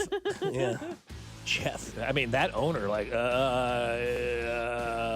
he must have taken the same microdose that Adam Gase took when he got his job. Down there in Miami, you have to be part of that organization. Imagine Adam Gase at the Sphere. Oh, my God. What is Adam Gase doing? Is he a trash collector now or something? Like selling insurance, plumber? Like, what is he doing? 100% Teacher? 100% a coordinator somewhere in I don't know that he's coaching anywhere. Is he a professional golfer? Maybe. Like, there's all kinds of jobs Gase can do. Eye guy, optometrist. Good eye guy. Jesse Minter, he's now a new head coach. He's got a job. For the Baltimore Ravens, they tweeted, "Minter is coming." With a winter scene and a chills. Cool. It was awesome. It was awesome. That's my one word, awesome, for that tweet, man. I was like, oh, God. Yeah, great. Fantastic. Minter is coming. I love the video of him as a defensive coordinator at Michigan going over to the Ohio State bench and waving to him. And then Ohio State's like, hold my beer. We're going to hold up the crystal. They don't do the crystal ball anymore, whatever that. Crystal ball now getting looked at as a head coach. He's looking at, like, for Buffalo, I think they were talking to Mario Cristobal, yeah. By the way, your guy, Adam Gase, in 2024, he joined the 33rd team as a strategic advisor. Okay. Alongside former head NFL coaches Bill Belichick and Matt Patricia. Yeah, so he's in that crew. Yeah, that's rough. He's never going to coach again, you know? I mean, you can't hire Adam Gase to hold your laundry at this point in time.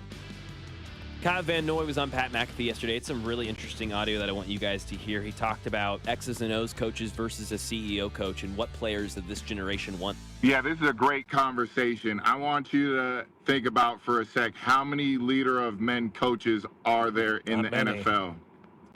You could name Harbaugh, Tomlin, but he's out.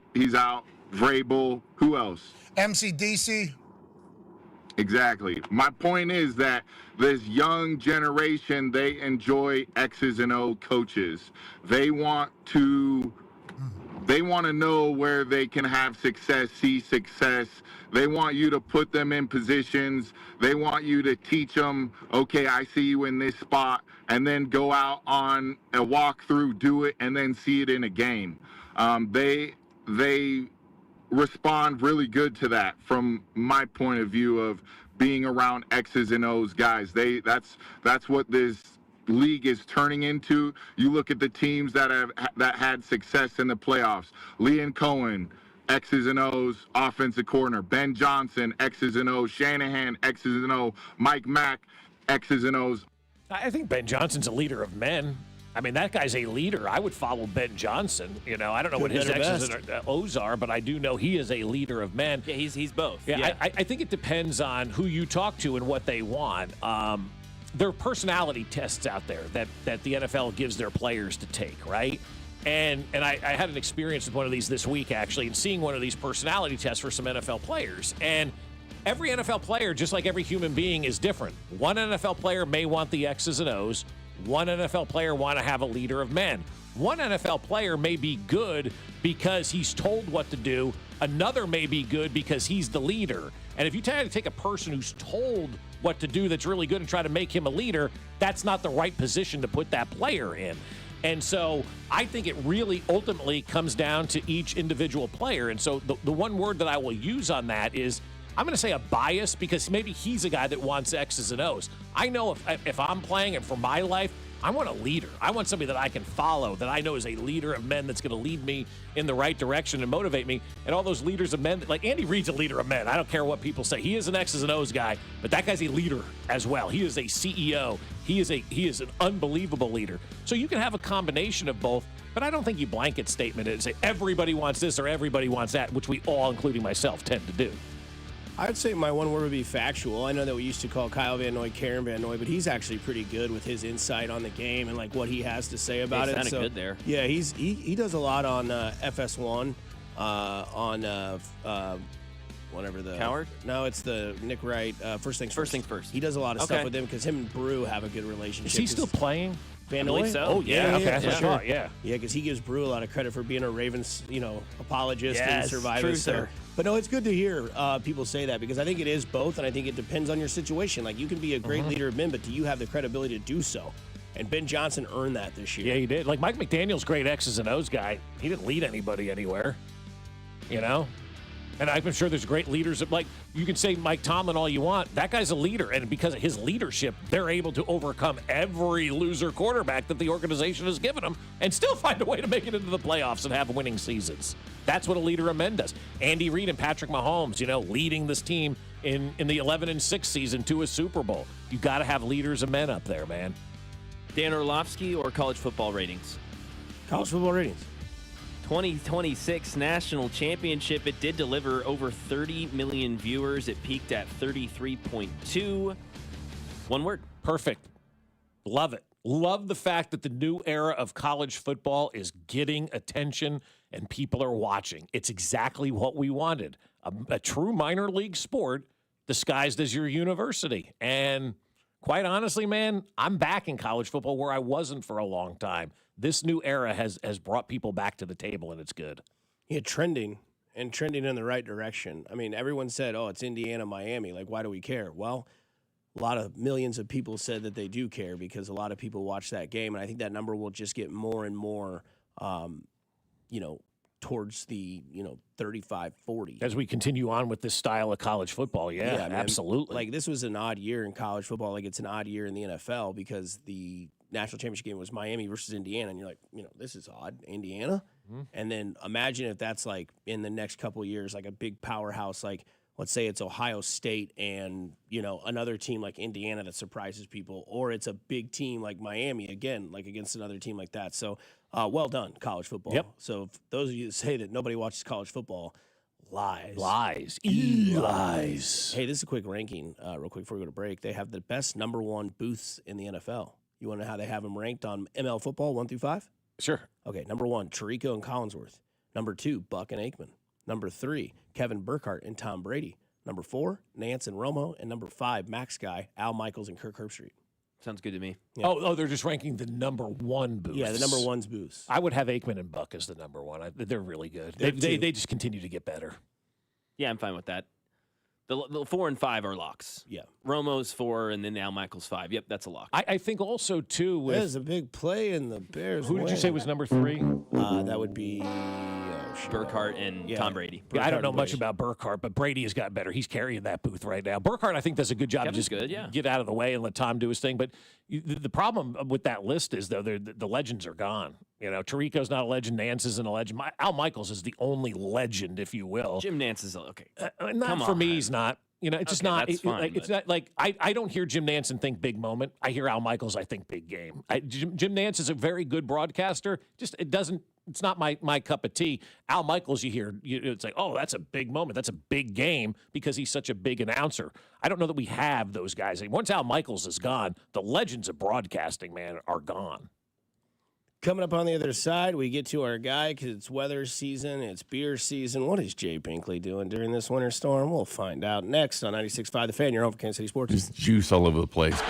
This is voice of the Wildcats, Wyatt Thompson, and you're listening to Fescoe and Dusty on your home for K-State Athletics, 96.5 The Fan. Brought to you by Golden Oak Lending. Do you need extra cash? Golden Oak Lending can convert your home's equity into cash in as little as 14 days. Let Golden Oak Lending cure your blues. Well, I'll tell you what, my friends, we're going to get you some hot water, right? You want hot water? I want hot water. Everybody wants hot water. And when you live with 2 daughters and your wife, sometimes you don't have any hot water left for you when you're the last guy to get the shower. Or maybe in the morning, you go in, you turn the shower on, 20 minutes later, you had your coffee, the hot water still isn't there. We're done doing all of that, right? State Water Heaters is going to save the day. A new high-efficiency Adapt gas tankless water heater with X3 scale prevention technology from State can provide plenty of hot water as well as great energy savings for your family. Our Adapt models with X3 provide years of trouble-free hot water without the worry of annual maintenance that's required from other tankless models. And these water heaters may also qualify for rebates from your local utility company. Don't miss the chance to put real money back into your pocket. So what you're going to do, you're going to act now. You're going to tell your plumber to visit their local Reeves Weideman store. You can do it either in person or online at rwco.com. That's rwco.com. Or just check them out at statewaterheaters.com. FanDuel is turning on playoff mode. All customers get a profit boost pack every NFL playoff game day. Each game day, during the championship round, you'll find a pack loaded with multiple profit boosts waiting for you in the app. More boosts? Well, it means more ways to level up your playoff bets. Maybe you think one of the home teams go down this weekend and it's an underdog that gets it done. How about you take a shot on other upsets, or you take a look at your favorite prop bet involving one of these quarterbacks to throw for 3 or more touchdowns? Then you apply your profit boost and go after even bigger payouts while the playoffs keep on rolling. So visit FanDuel.com/local. That's FanDuel.com/local and grab your profit boost pack every NFL playoff game day. FanDuel Sportsbook's the official sportsbook of 96.5 The Fan.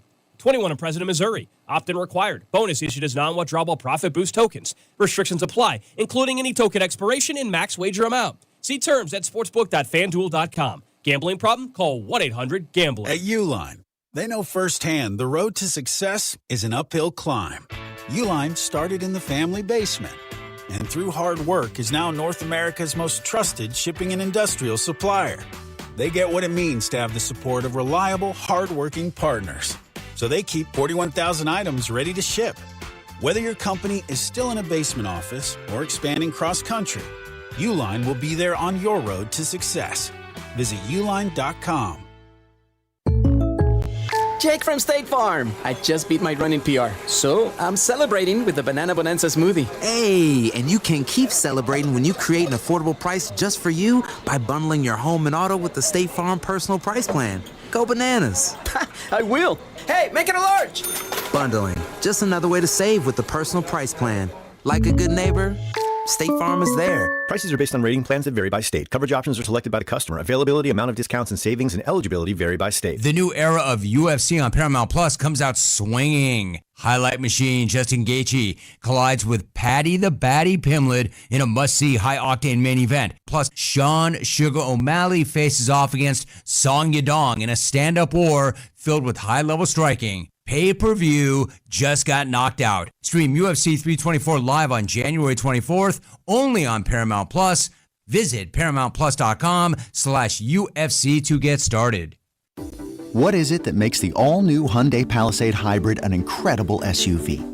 Is it the spacious interior that's comfy for the whole crew? Or the capability to go off-road? Maybe it's up to 600-plus miles of range. What if it's all of that and more? What is it then? The all-new Hyundai Palisade Hybrid.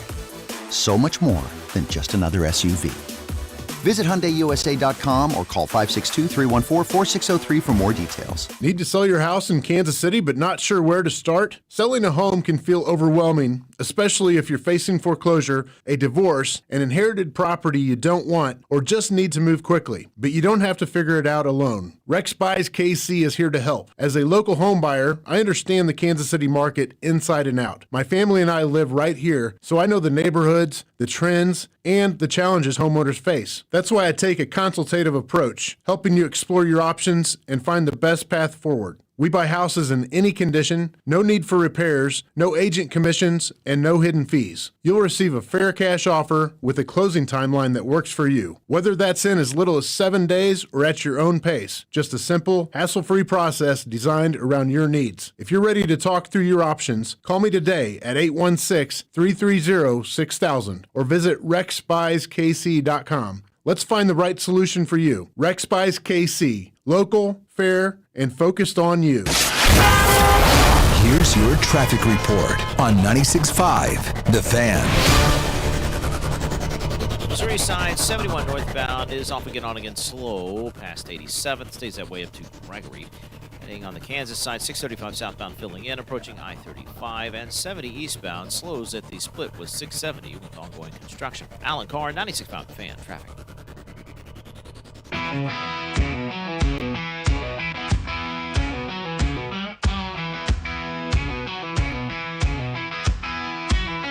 He loves beer and chewing tobacco, football and boots. He knows Bobby Bowden, he knows Pete Carroll.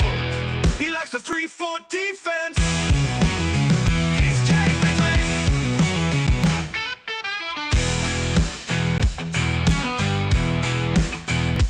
He loves beer and chewing tobacco, football and blues. He knows Bobby Bowden, he knows Pete Carroll. He likes the 3-4 defense. He's Jay Bigley. Better believe it. Get your damn ears open. We go to our weather intern, Jay Cloudy Binkley.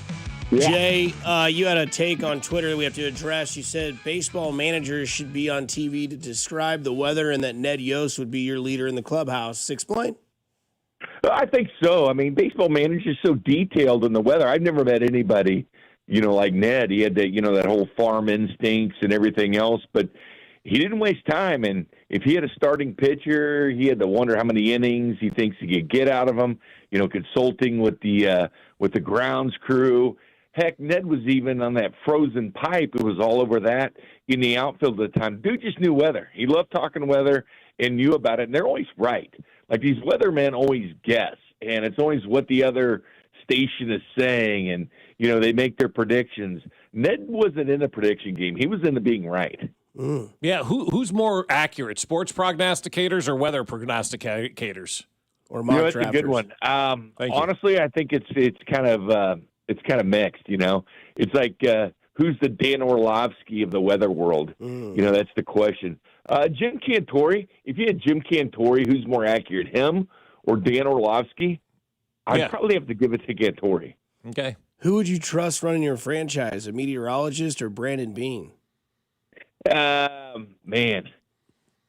Meteorologist. Oh, get this, guys. I was watching NFL Network earlier, shocker.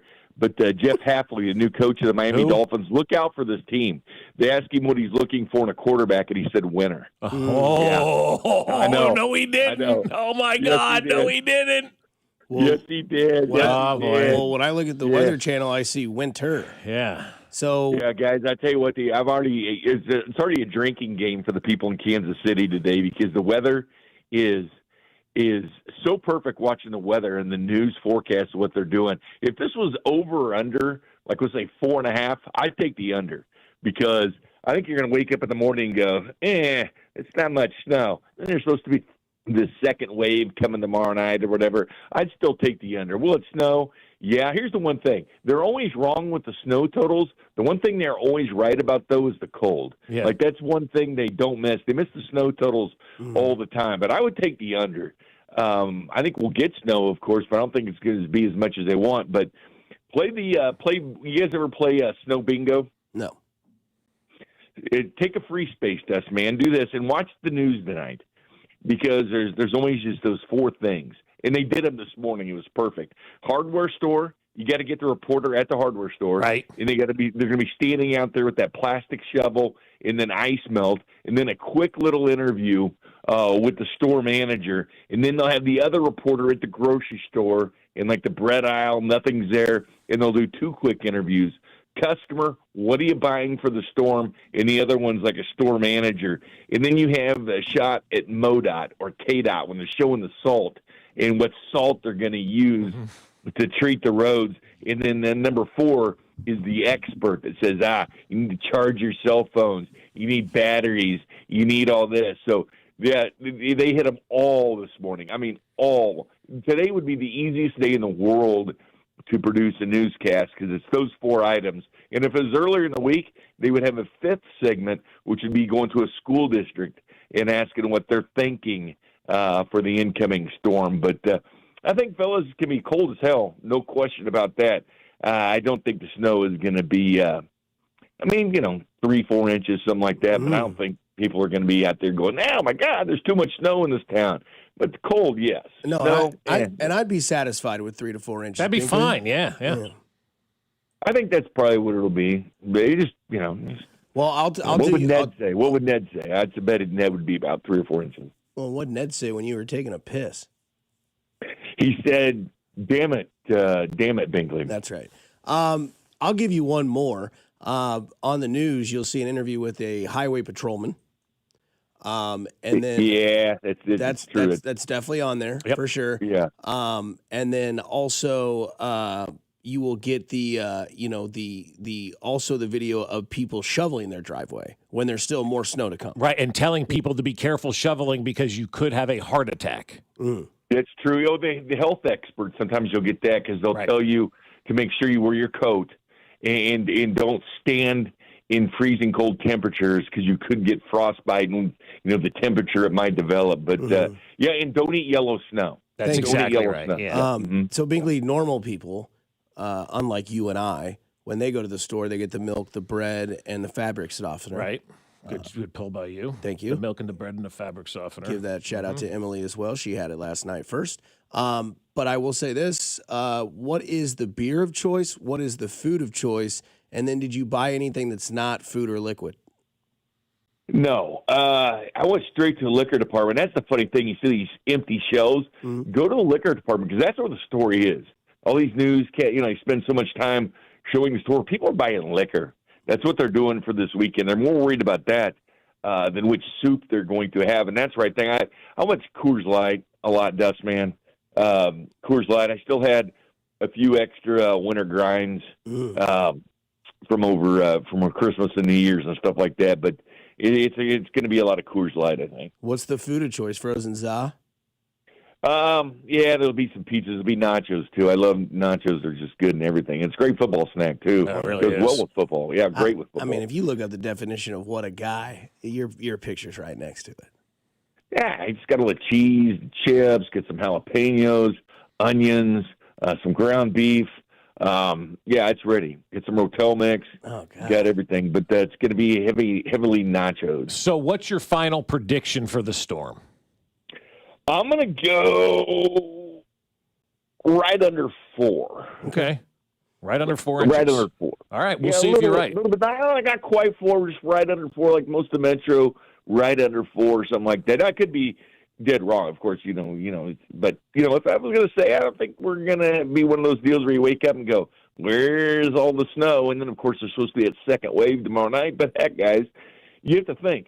When you get all the way to tomorrow night, that is a long way where the forecast could change and all this, and they're going to say, oh, it's too cold, there's not enough moisture, that's why we didn't get the snow. You're going to hear all these excuses. Yeah, you're right, because they will be backtracking if we don't get the big storm that everybody's predicting. All right, they always say to check on the elderly. Jay, make sure you call Kling today. Yeah, that's great. But I'm waiting for the one weatherman, Bob, because they're all about the same. No matter which channel you watch, they're all about the same. I'm waiting for the one guy to say, you know what, I think we're only going to get 2 this week, 2 inches of snow. I think that's it. Forget all these other 4 to 10. What is that, man?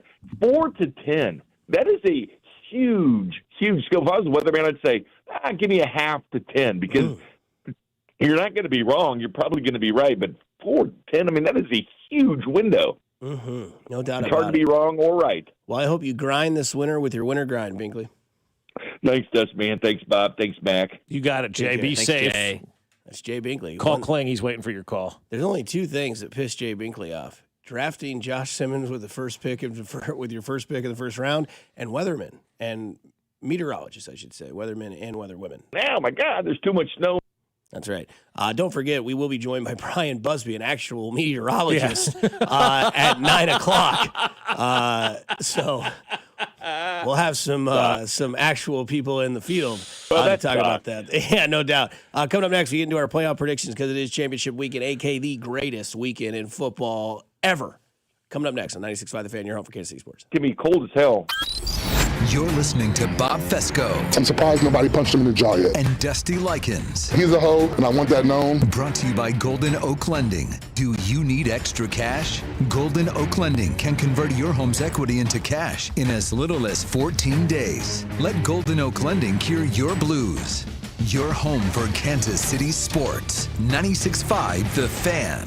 Hey guys, it's Dusty Likens. Let me tell you about my friends over at GiveMeTheVin.com, because I'm sure you've got a car that you're trying to get rid of. Well, I can tell you how to do it easily with GiveMeTheVin.com, because they want to buy your car, whether it is your daily driver pickup truck, SUV, minivan, supercar, or exotic. So say goodbye to dealing with all those dealerships and private sale tire kickers and get a true buy offer for your car. GiveMeTheVin.com puts your car right on the money, providing you with a hassle-free online option to sell your car for more. It's as simple as going to GiveMeTheVin.com and entering your car's VIN number or license plate number. You'll get an offer on your car in minutes. That is way above any dealer quote. You can go to one of their pickup locations, or they'll even come to you. It's as easy and it's fast. GiveMeTheVin.com is America's best car buyer. Hit it, boys. Sell us your car. GiveMeTheVin.com. So easy you can do it in your underwear. Ready for action, basketball fans? BetMGM, an authorized gaming partner of the NBA, is giving players another reason to hit the court this season. BetMGM is adding extra excitement to every basket, every slam dunk, and every buzzer-beating shot with special promotions, new features, and more. Log in throughout the season to find odds boost tokens, no sweat tokens, and same-game parlay boost tokens in your account to amplify your winnings. Enjoy enhanced product features like Dark Mode 2. Log into BetMGM, an authorized gaming partner of the NBA, all throughout the basketball season to see what's new. BetMGM and GameSense remind you to play responsibly. Gambling problem? Call 1-800-GAMBLER. See BetMGM.com for terms. 21 plus only. Kansas only. Existing customer offer. Subject to eligibility requirements. Rewards vary and expire in 7 days. Please gamble responsibly in partnership with Kansas Crossing Casino and Hotel. Department of Rejected Dreams. If you had a dream rejected, IKEA can make it possible. So I always dreamed of having a man cave. But the wife doesn't like it. What if I called it a woman cave? Okay, so let's not do that, but add some relaxing lighting and a comfy IKEA Hofburg ottoman, and now it's a cozy retreat. Nice, a cozy retreat. Man cozy retreat. Sir, okay. Find your big dreams, small dreams, and cozy retreat dreams in-store or online at IKEA.us. Dream the possibilities. That's the sound of James adding long-lasting Gain scent boosters to his laundry this morning. Several hours later, James sniffs the irresistible scent of Gain on his shirt. Gain. Several hours later, James has even caught the attention of his mother-in-law, and she never gives him attention. Ooh, you smell amazing, James. Oh, thanks, Mom. I love you too. I never said that. Add Gain scent boosters to your laundry. Add joy to your day. That's another amazing run by Team USA. Mom, think I'll be on Team USA one day? Well, I'll take this one. What? Are you speaking to us? Yes, and to answer your question, anything's possible, especially with Xfinity. So, I can be the best snowboarder ever?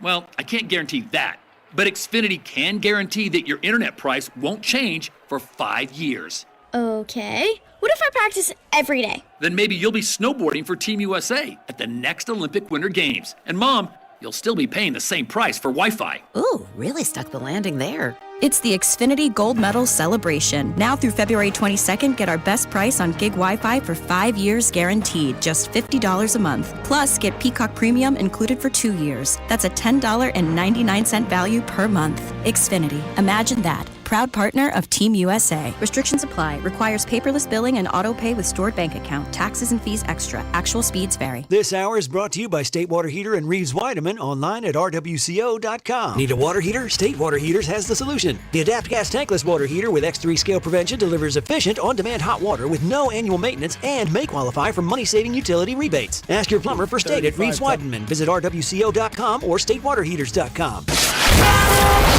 Here's your traffic report on 96.5 The Fan. Kansas side, 35 southbound slowing around Shawnee Mission Parkway. Missouri side, 71 northbound slow from 87th up to Gregory. 435 westbound sluggish from Warnell to the state line. Alan Carr, 96.5 The Fan. Traffic. Be sure to follow us on Instagram at TheFan965 for behind-the-scenes videos like MVP Monday, Chiefs Take Tuesday, and Best Bets. This is your home for Kansas City sports. 96.5 The Fan, KFNZ, FM and AM, HD1 and HD2, Kansas City, an Odyssey sports station. Teased it a little bit earlier. Coming up at 9 o'clock, Brian Busby, Channel 9 News, joins our show to get you all prepared. I'm going to ask him how much beer is too much beer to buy. Because I'm going straight to Hy-Vee after this, boys. Already got to Costco, got the pot pie. Oh, God, you're going to be eating for months. Well, not too much. You do have to have some discipline. Because it's so big. It's like 20 pounds. That's what I'm saying. You got months of food right there, dude. That thing is, God. I heard from everyone that it is amazing. And getting prepared for the weather because I got a big basketball game to go to. Got two of my best friends. Their kids play against each other this weekend at 2 o'clock. 2 o'clock? 2 o'clock. What day? Harris Park on Saturday. If they were playing at like 8 a.m., I would think you'd get that game in. 2 p.m. is probably going to be a little bit tough. I think you got to bang the whole day. I think you just got to let people be stress free. Just put this game at the end of the season and just let it, because it's 4-1 versus 4-1. The Max versus the Ashers. Oh boy, big game. It's huge game. I go to one game a year. This is it. No, but I get what you're name? saying. That's their last names. Oh, really? Yeah. That's funny. My brother and then my name. That's funny.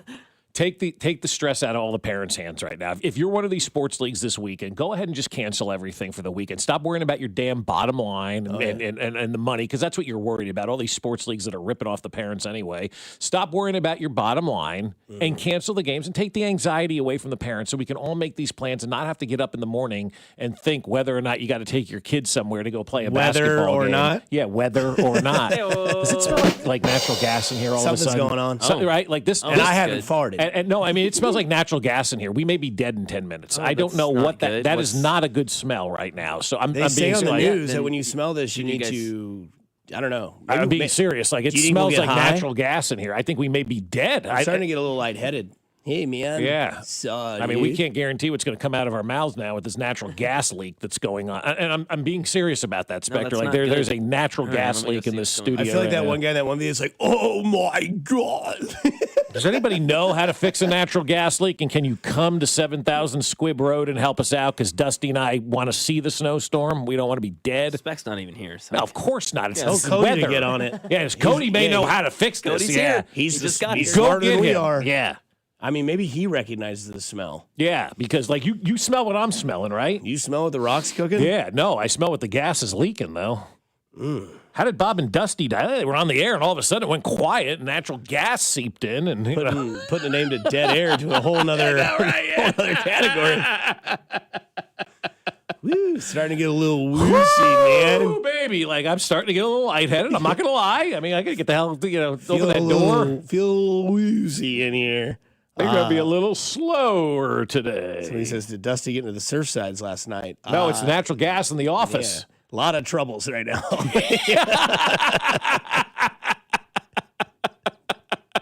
Yeah, gas bubbles with a lot of troubles happening right now. Oh. Don't spark a match in here. We may go up like a tinderbox. Oh my gosh! Somebody said started smelling gas in my driveway at Mission 2 minutes ago. Okay, so that's where we are. So is there a gas leak in Mission? How did it get in the building? Well, it goes, I mean, how those bugs get into it, you know. Well, if this is how it goes, I mean, I could say the Lord's Prayer real quick before we get out of here. I mean, so somebody else in Mission is smelling this gas leak right now. Yeah, it smells like my stove. I mean, it does. It sounds like like you turn that stove on before it goes, Yeah. What'd Cody say? He said, F you, you talked about my hot dog race. I will say that smell has now migrated into this room as well. Well, we got a guy in the text line who's in Mission in his driveway and smells the gas. Wow. So we need to find out if there's a gas leak in Mission, Kansas right now. Somebody says, That's driving in the crazy. area, I can definitely smell it too. Maybe Spec finally turned on the damn heat. Well, that is what we looked at. If the generator was on, it's not on. It's not. The generator smells like diesel, and you would see the black You'd smoke see the coming up, smoke. and you'd hear it Yeah. and stuff like that. No, this is a natural gas No, it's leak that definitely we're in here. Yeah. It's definitely in here as well.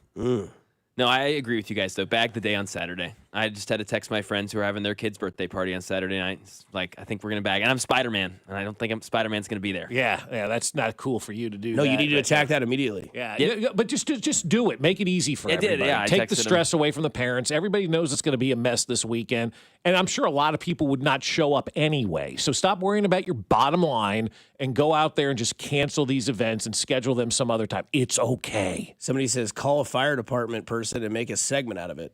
Well, we should. Yeah, could call 911. Just get them down here and be like, I think there's a gas leak in Mission. I don't know. Somebody says, I'll be your witness when you need to sue the station. Well, that's not going to happen. I think they'll get it fixed, hopefully. Speaking of, we can go really quick here because we do have championship weekend, the greatest weekend in NFL football, in my opinion. You have two big games. I think they're big games because I think the Denver Broncos game is going a little bit under the radar. Denver plus 4.5 at home. I like Denver plus 4.5, and I like the under in this game. I could see this game being like 20-17, just a messy, sloppy win by the New England Patriots on the road, playing against Jared Stidham. And if you parlay those two together, Denver plus 4.5 and the under, it is plus 240. So some good return That's there. good. 10 And what's to the win. over-under you said? The over-under is, I think, 42.5. Okay. Are we underestimating Stickum? That's kind of where I'm at. He's been with Sean Payton for 3 years. And also, too, has Sean Payton become more of a douche since he's gone to Denver than he was in New Orleans? 100%. Because every time I hear this guy, he's just douche. What do you know? Get bent. What do you know about douche? Anything? You don't. And then there's also this stat that you can go. This comes from, not making it up, Ben Fox. The Denver Broncos are currently 4.5-point home underdogs in the AFC Championship game versus the Patriots. Home dogs of at least 4 points in NFL playoffs are 10-0 against the spread, with 6 outright wins over the past 50 years. Wow. And Denver's never lost a playoff game to New England at home either. Nope. And that comes from sports odds history in that stat. So 10-0 against the spread if 4 points or more in the NFL playoffs. So I like 4.5. I love the hook on that because even if it's 21-17, you collect on both the under and the Denver Broncos covering. I still think New England wins. I just don't know if they win by 5. Does anybody pick Denver to win this game? When we see all the experts out there, is anybody going to pick the Broncos? You think some people will? I think some people will. I think some people will give a lot of credit to their defense. Yeah. If you can get to Drake May and cause him to turn the ball over in a situation we've never seen Drake May. We know Mike Vrabel's record in the AFC Championship game is 0-1. And he's on the road, and both times he's been in the AFC Championship game, he has been on the road. Yeah. In one of those games, he had a 10-0 lead. How'd that work out for you, Mike? Sammy Watkins, over the top, one of the greatest passes you'll ever see. Plus 10-0 lead here is not 24-point lead is nothing against that team, Right. The second game over on in the NFC, which a lot of people think. Wait, just one more thing about Stidham and whatnot. Stickham and whatnot. I was hearing a lot of conversation on multiple networks and things yesterday about him. He's like the second highest paid backup quarterback in the NFL. And who's the highest, Kirk? No, he played earlier this year. It would be Kirk, but I mean, technically, it would be Kirk. Yes, but there's somebody else that Jacoby Brissett, I think, is the highest paid backup in the NFL. And they're like, we pay these guys for a reason. And then Sean Payton was asked, some question. And he goes, the rest is going to do everybody good that 2 weeks before the Super Bowl. Did you hear him say that comment yesterday? Wow. Oh, yeah, the bulletin board material is flying up there because he said that yesterday. That's why I'm like, man, douche. I just don't know how else to describe this guy. I don't like him. 10-3 with Bridgewater and Winston, so we'll see. Yeah. And Bo Nix 28th on the year on yards per attempt. It's not like he's chucking it around the yard. Right. So I think maybe I'll be underestimating Stickham. Sean Payton. Chode. We go to the second game of the day, which is the 5 o'clock slate or the 5:30 slate, which is a lot of people think the winner of this game will win the Super Bowl. This is the Super Bowl matchup. It is Seattle versus the Rams. Third time. I got to go with my guys. You can't not do that. I've been with them since week 6. Yes. I'm taking Seattle, who is -2.5 in this game, but I'm taking Seattle money line, parlayed with a 3-leg parlay in this game. I have Seattle winning on the money line, Kenny Walker 80-plus yards, and Kenny Walker to have a touchdown. All 3 parlayed together, plus 216. I'm sure whatever use of an app that you have, there will be a prop boost in that, or there will be a parlay boost. That is a 3-leg parlay. Here's why I explain. I think Seattle's the home team. I think they're the best team left in the field. I think they have the advantage. I think they can win. I don't know if they can win by 3. That's the only thing. But I think they can win this game. They look the most dangerous part of the Final Four in this NFL playoff system. Kenny Walker, Charbonnet is out. So they got to lean on 9, the actual 9, and Kenny Walker. Plus, dude's trying to get paid. And how do you get paid? You put the team on your back. Don't let JSN be the only option you have on this team. Put the team on your back. 80-plus yards and a touchdown is a very reasonable thing because 80-plus yards for him is -147. And he does have the best odds to score a touchdown. So if you think Seattle's the team, you think Kenny Walker gets the load, and you think he can get in the end zone, you put all 3 of those together, it's plus 216. So again, I have Denver plus 4.5 and the under parlayed together at plus 240. Love it. I have Seattle winning, Kenny Walker 80 or more rushing yards, plus I have a touchdown being scored by Kenny Walker at plus 216. That is a championship weekend parlay for the NFL. Love it. And you can't go against Sam Darnold because his dad used to be a Marlboro man, and his name was Dick Hammer. That was his grandpa. Yeah, I remember that story now that you said that yesterday. Yeah, there used to be a referee, I believe, in the NFL named Dick Hammer. Seriously, look him up. I think my Hammer. Yeah, Hamer. I think is how you pronounce his name. And I think they said it was Hamer, but I mean, come on. I mean, he was a guy back in the old school days. I just remember that name. But yeah, the Marlboro man. How cool is that gig? What do you do for a living? I pose as a cowboy. Dick Hammer. What a name. And every woman loved the Marlboro Man. Like, we're in love with that guy. And his name. You talk about a sex symbol back in the day. That guy was it. Pushing cigs, man.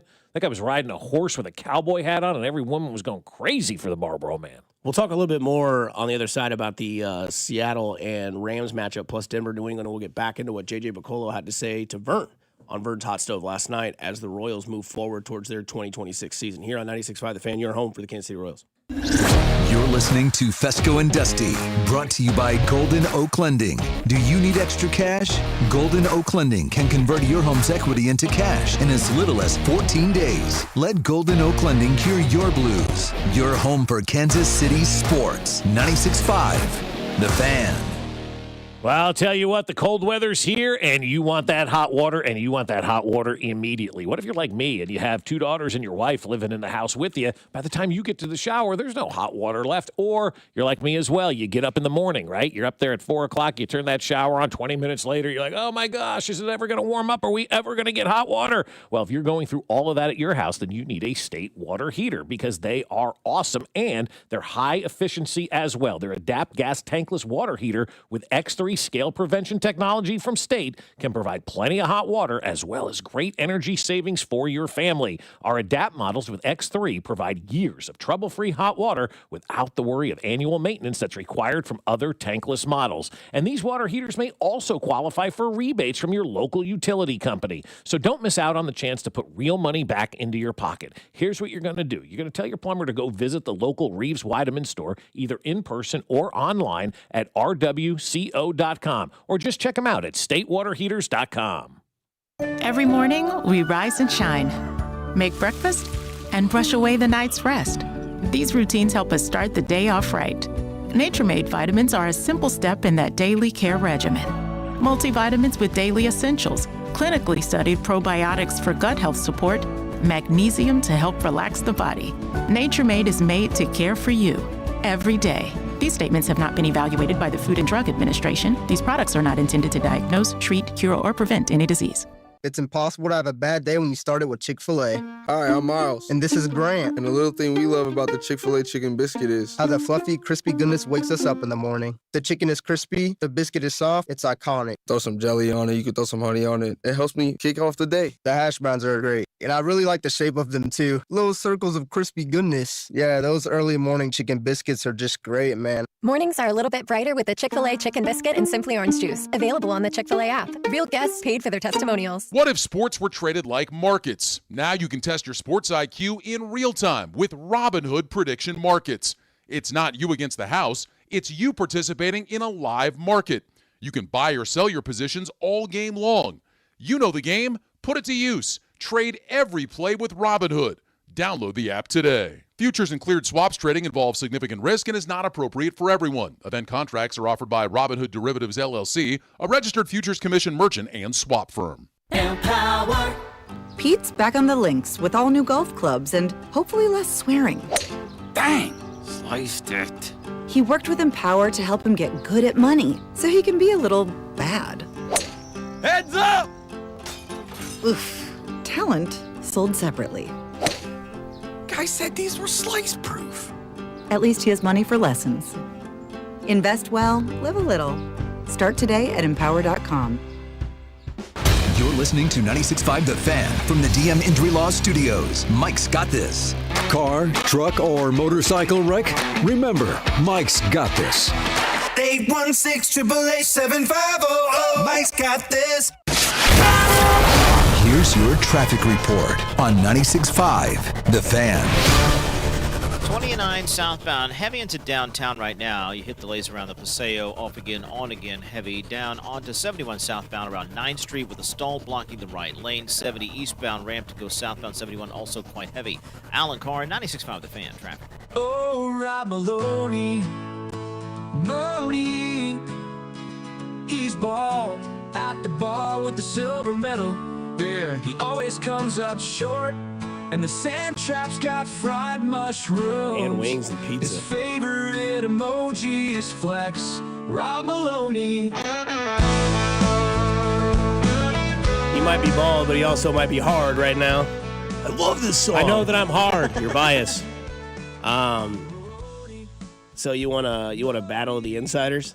Diana Rossini, 46 minutes ago, tweets, Buffalo is making sure their best player, team leader, and face of the franchise is part of the hiring process. Josh Allen will have significant say on the next head coach of the Buffalo Bills. Quote tweeted by yours truly, Adam Schefter. Okay. As he should. Right. What are we doing here? Why are we quote tweeting that? Shut up.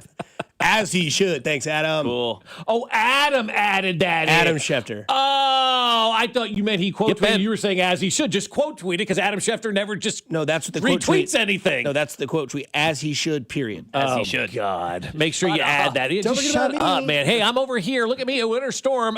Josh Allen likes snow. What happens first? The flies are off the window in our post-production meeting room, or Adam Schefter says, as reported first by. The flies. Yeah, for sure. It'll be the flies falling off the window. There's no question about Buffalo that. is making sure their best player, team leader, and face of their franchise is part of the hiring process. Josh Allen will have a significant say on the next coach of the Buffalo Bills. Quote tweeted by Adam Schefter, as he should. Thanks, Adam. As he should. All At least right, Dan Adam. Kilgore going to practice. Yeah. From one Adam to the next, right? These insiders, though, that's why I love Jay Glazer so much, because he doesn't make it about himself. That's right. That's right. It's all about, like Adam Schefter telling the story of breaking news while having sex with his wife or what. Like, come on, man. Yeah, seriously. Like, that's not funny. No, it's not. It's It's sick. not cool. It's, yeah. I'd divorce you if you did that. Hell yeah. Honestly, I would have walked out of that room and said, you know what? We're done here. Just give me 50%. You're worried about a trade involving some nondescript NFL player when you're trying to have relations with your wife. Come on. That's not your phone vibrating, Adam. I've been pounded this week. Sorry. Anyways, so there are significant little nuggets involved in these championship games. You know what Devontae Adams' record in the NFC championship game is? 0-4. Not good. Not good. Well, he's had to deal with Aaron Rodgers as his quarterback for most of that, or all of that, honestly. Hey, do we right? care about those stats? No, I don't. Yeah. No, it does. It's neat. It's cool. interesting. Yeah, it's like he's interesting. never won it. It'd be cool to see him finally get, to the Super Bowl, but it doesn't have an impact on the game or anything like that. But for Devontae Adams, I'd love to see that guy get to a Super Bowl. He sells Taco Bell from his own house. Who doesn't want that guy in the Super Bowl? Devontae Adams, 0-4 in conference championship games. The streak started where? First Seattle in 2015, and now he's facing Seattle again on Sunday. That's cool. And the 4 games that he played with Aaron Rodgers as his quarterback in NFC championship games, they lost 22-28, 21-44, 20-37, and 31-26. 3 of those games on the road. The one game they lost 31-26 against Tampa was at home. I believe that's the year Tom Brady walked in there and said, I'm not quite done yet, and I want to go get that Patrick Mahomes kid and show him who the GOAT is. That's right. And he battled for the MVP that year, too, and Aaron won. Yeah, Yes, he did. Aaron won back-to-back years, in fact. So Devontae Adams, we'll see what happens there. You got to think he might have a solid little showing up in Seattle to kind of nip that. That may be an overbet for everybody. Like if you're looking at the prop bets, right? Devontae Adams maybe getting an opportunity to kind of take it to the next level. You don't know if you're ever going to be back at this level, right? I mean, we took it for granted for 7 years. I hope we didn't, but sometimes people do take that for granted. For Devontae Adams, I got to think he's been looking around going, man, I'm 0-4. I've never been to the Super Bowl. I'm the bridesmaid every single year. I'm going to go out there. I'm going to ball my ass off to make sure we get it into the Super Bowl. It's a big game for Devontae Adams, man. You finally get an opportunity to, maybe to kick that door in. You may never be there again. Over under 49.5. Take the over. Yeah. I say take the over for Devontae Not even Adams. that high of a number. And what's Puka, like 99.5? 91. Wow, his number's very high. And then I would assume that his catches are 7.5. 7 or 8. Yeah. Yeah, Devontae, that's a good little two-legger right there if you want to do like both over? Probably like 3.5 and 49.5, somewhere along those lines. Yeah, 7.5 would be Puka's. Yep, 6.5 is JSN. These are the two ball hog wide receivers, and their quarterbacks throw. So that makes me ask you the next follow-up question: are you worried about the oblique injury with Sam Darnold, or did last week kind of nip that out? I wasn't. I didn't even think about it until I saw a text or an X message yesterday for I think it was Pro Football Talk or whatever. They're like the oblique injury is still there, and I'm like, damn, I totally forgot about that oblique injury because, they played so well and put that game away early. And then the week started and, other things have gone on with Buffalo. So you tend to think about not that. And, I saw it yesterday. I'm like, damn, they're still reporting on that. That's interesting. Those obliques take forever to heal, as we know in baseball. But in football, if you're the quarterback, there's ways to protect that, run the ball a little bit more, shorter passes, the whole 9 yards. So it's concerning to me. There's no question it's a little concerning, especially if he gets hit wrong. But, he played fine last week. Yeah, I'm not worried about it. He'll be fine. And then you shift over to the game that's at 2 o'clock, the AFC Championship game, which is Denver versus New England. New England 4.5-point favorites. Kind of makes you want to think, do you get after this line now or do you wait? Because I think if you wait, it's going to go down to 4 or you're going to miss that hook of 4.5. Maybe it doesn't move at all because at this point you know who's who and where's everybody's going to play on this game. It's Stidham versus May. But I think you're right. If it moves the other way. Not to 5, it moves to 4. I think it moves to 4, not 5. Are people starting to think that Stid may be actually a good quarterback? They're doing what we're doing right here. Well, how much does Bo Nix really do? Well, Stidham's actually done pretty well. He's pretty highly paid. And we're all still these 2 things. days away. Yep. Yeah, and this is we're overdoing it. And it's Friday. It's everybody's last opportunity to get their hot takes in, before the snow gets here and the weekend and all of that kind of stuff. But but that's what happens throughout the course of the week, right? You go in Monday and you think, oh my God, they've got this backup quarterback, Jared Stidham. It's no good. His name's Stidham. Everybody, ha ha ha, Jared Stidham. Then you realize he's the second highest paid backup in the NFL. There's a reason why they went out there and got Jared Stidham because I think a lot of people, Mac, probably more like you than like me, going, does Bo Nix really have it? What if we have to make a change? We have to have a competent backup in there. So they went and got Jared Stidham, a guy who's got NFL experience. They paid him the good money to be there as that backup. Bo Nix played really well all season long, and now they've got the emergency that nobody ever wants. You lose your quarterback on the eve of the AFC Championship game, but you got Jared Stidham because you prepared earlier in the year by thinking in case he didn't play well or if something didn't happen, we have to have a reliable backup. And you have that reliable backup. And Jared Stidham, man, say what you want about the guy. I'm kind of with you. He's not going to be any worse than what Bo Nix has been, for this team. Can he lead a comeback late? I don't know. Bo has done a really good job with that. Maybe not. And they may need that. And that may end up being the difference. And we go, Bo Nix may have let him down the field in those moments. Because he's been great in clutch moments this year. Bo Nix has been one of the clutchiest quarterbacks, I feel like, in the NFL this season. And you kind of need that in the playoffs. But it's not like they're rolling out some rum-dum that's never played before. They've got themselves a legit backup quarterback. And I think as the week goes along, you start to dive more into these matchups and you realize Jared Stidham isn't the worst option that you could potentially have going into this game. And who have the Patriots really beat? And that's the other thing, yeah. They're not world beaters. They're a good team, maybe even great team, but they're not world beaters. Yeah, they didn't really have to worry about Houston Texans, that is, because C.J. Stroud just basically handed in the game. Yeah. Yep. If he doesn't do that, we have a different conversation. Because you would be more in favor of the opposing team if that defensive line was playing against Jared Stidham. Now, New England's defense looks great so far in the playoffs. Yes. Right? Yeah. And they played a guy with a broken hand. Exactly. Add context. No offensive line. Right. Yep. So there's that, right? And then they played against a guy who just kept turning the ball over. So, again, there's always outliers, and it's you play who you play. It is what it is, right? You can't really get out of that mold.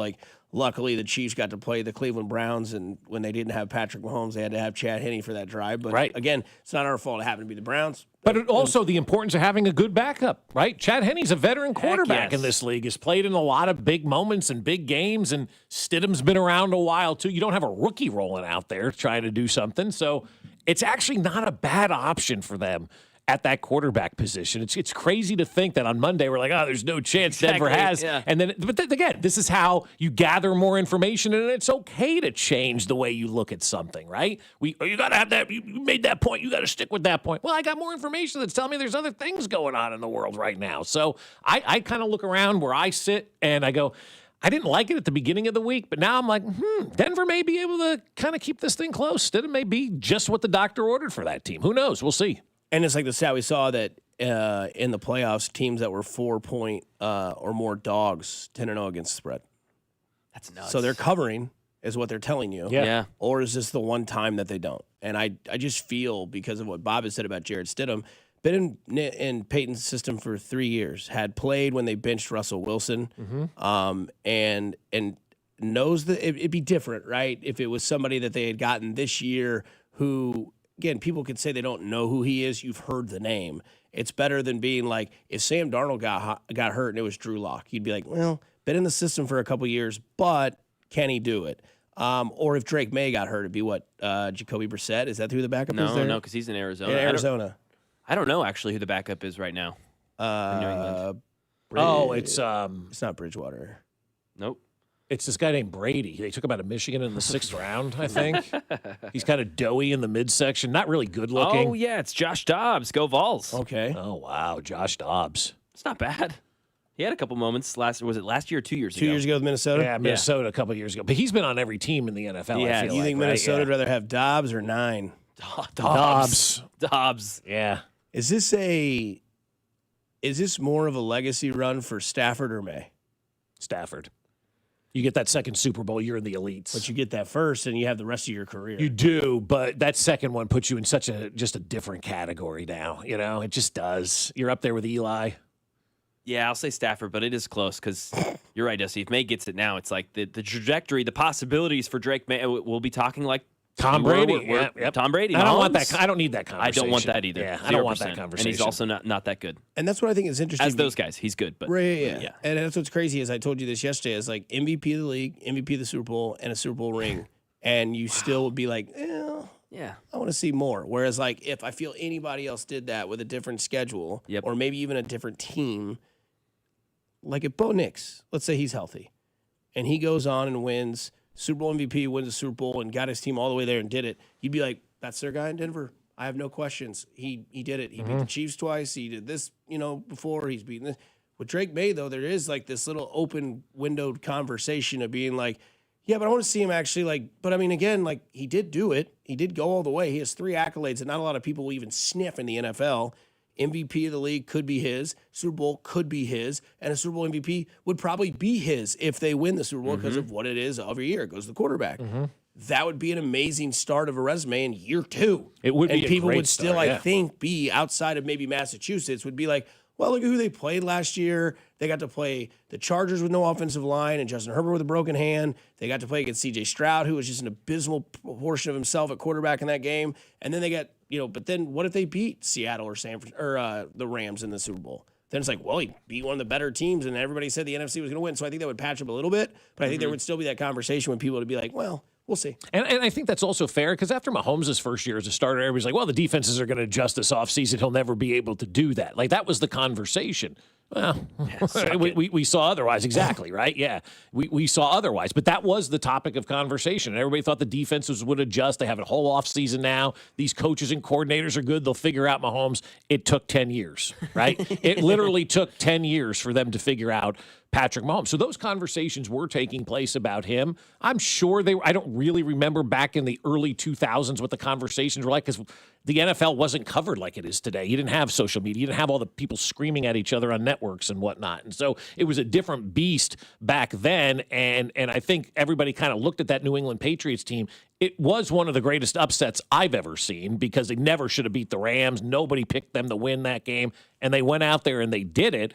But I don't think anybody was saying, oh, here's the beginning of a dynasty in New England. People were saying, hell, that was a hell of an upset by the New England Patriots, right? Yeah. And now it's like, if you win a Super Bowl, we're putting you in the upper echelon category. We're talking about you, how great you're going to be, and all this kind of stuff. We want to rush to the end game. It's okay to let Drake May play this thing out and see what happens next year because I'm in wait-and-see mode for a lot of these guys. Darnold has never shown consistency. We don't know much about Bo Nix. We don't know much about Drake May. We do know about Matthew Stafford. He's been playing since, Mac was a toddler. And so you've got a situation where all 3 of those quarterbacks, you had a really good year. What are you going to do for your encore? Because the greats never really, truly have an off year, if you will. This was a different one for Patrick Mahomes, but once you become that great quarterback, you do it every single year. You do it consistently. And if you don't, you're not considered one of the greats. If and only if Denver does go all the way and win with Stidham, what does that mean for Bo Nix? And also, what does that mean for Stidham? Payday for Stidham? It means the Raiders found their quarterback. Yeah, go get Stidham. Go get Stidham. You just had him, but just go get him again, I guess. Yeah, why not? Yeah, it means Bo Nix lost money. The Broncos saved a bunch of money, and they're going to get picks because they're going to trade Stidham. It'd be the perfect situation. And Sean Payton saying, pay me more. Yeah. Extend me. Yeah. I want a lifetime subscription to Mile High. And frankly, Sean Payton, if you're as good as you say you are, because you talk about yourself so much and you've talked about this offense, you've talked about this team, then show up. You're talking about the Super Bowl already? Like, let's do it. Have you ever seen a coach talk more about themselves than that guy? That's a great point by you. Like, sorry to interrupt, but like you said that, I'm like, I don't ever think I've ever seen a coach talk about how great he is like this guy does. Stop, dude. He thinks he hung the moon. You're an offensive genius. You had Drew Brees carry you. Let's go see it now. Let's go see it. Is he an offensive genius? Because you had Drew Brees and you only won one Super Bowl. Exactly. You had a GOAT. And you only had one Super Bowl. Yep. So let's see what you do. Let's see what you do. We will enjoy the championship weekend. Obviously, you won't be anywhere other than your house. Yeah, no that's excuse, perfect. right? But I do think it's interesting because you can look at this and be like, the AFC matchup sucks. The NFC matchup sucks. So that's why it's our job to give you little nuggets to like watch for, right? This will be fun. Devontae Adams notes. Yes. You've got Matthew Stafford going for number 2.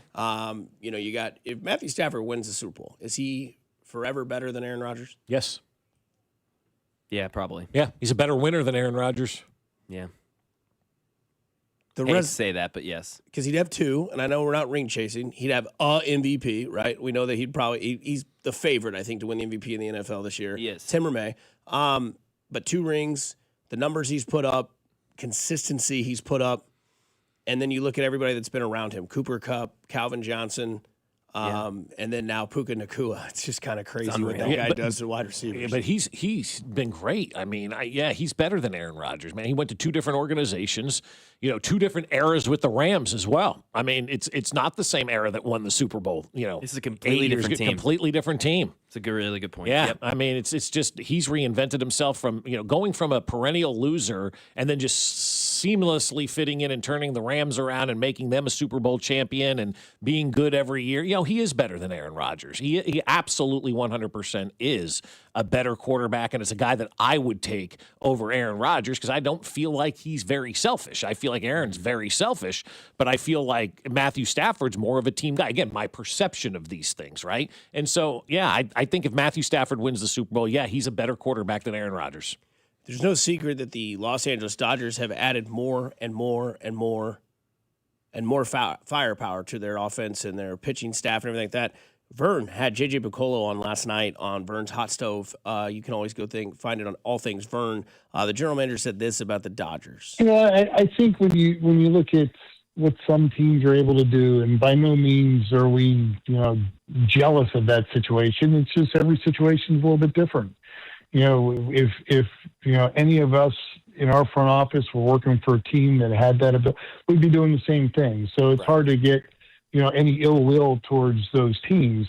The thing that we try to remind ourselves all the time, and this is to answer your question, the American League Central has been winnable for a number of years. The teams that we're going to compete with year in, year out, we're spending very similar dollars. It comes down to who has the best players on the field, who plays the game the best, and you win the American League Central, you're going to be in the playoffs, and you're going to get your opportunity to play better than that team with a higher payroll and a best of 5 or a best of 7 or even, a 3-game wild card. You're going to get your opportunities to do that. And, what I look at is our pitching staff in a short series, our pitching staff in a long series. I'll take our pitchers into any one of those series, when we're healthy, and we'll compete. I love that answer by JJ. I couldn't have thought of a better answer to that question than what he gave. Yeah, if we were all in that situation, we'd all be doing the same thing as the Dodgers. He is absolutely 100% right. But then he swung it back and broke it down to everybody in our division spends the same amount of money. That division's winnable. There's no runaway team in the American League Central right now, right? Detroit's going to be pretty good, but everybody has an opportunity in the Central. They all spend around the same, and JJ's like, yeah, we win our division. We get into the playoffs. Hey, we only need to compete with the teams that are on that same level from us. I love that approach by him. Instead of being a small market GM like we see, you just can't compete with the big boys. JJ's like, we don't have to worry about the big boys. Just win our division, and everything will be okay. I love that approach by him. I think it's interesting, too, because I think he does what we all should be doing when it comes to looking at the outcome of the season.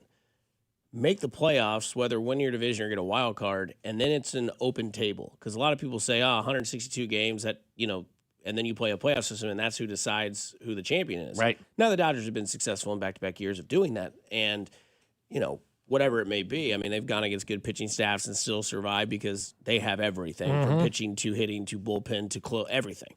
But it is true, like, in order to get into the playoffs, you either have to A, win your division, or B, be good enough in your own AL to get a wild card spot, and then you can start really getting into the, pitching matchups versus all that sort of thing. And you do have to believe him when you hear him say that, like, we trust our pitching staff, because a lot of you out there, when they were talking about what moves do you want the Royals to make, you were willing to let Cole Reagans go because you knew what you had in your pitching staff. You were willing to flirt at the title of saying, well, maybe sell Noah Cameron high because you don't know what the rest of their career could be, because you know what you have in your pitching staff. Now, that being said, you still need to be able to have Seth Lugo, Waka, those guys that are your veteran leaders go out there and pitch. You need Chris Bubich to stay healthy. And then you'd like to see Cole Reagans as well stay healthy and have, Bailey Falter or have guys like Ryan Berger go out there and actually be able to be consistent in their roles in that starting rotation.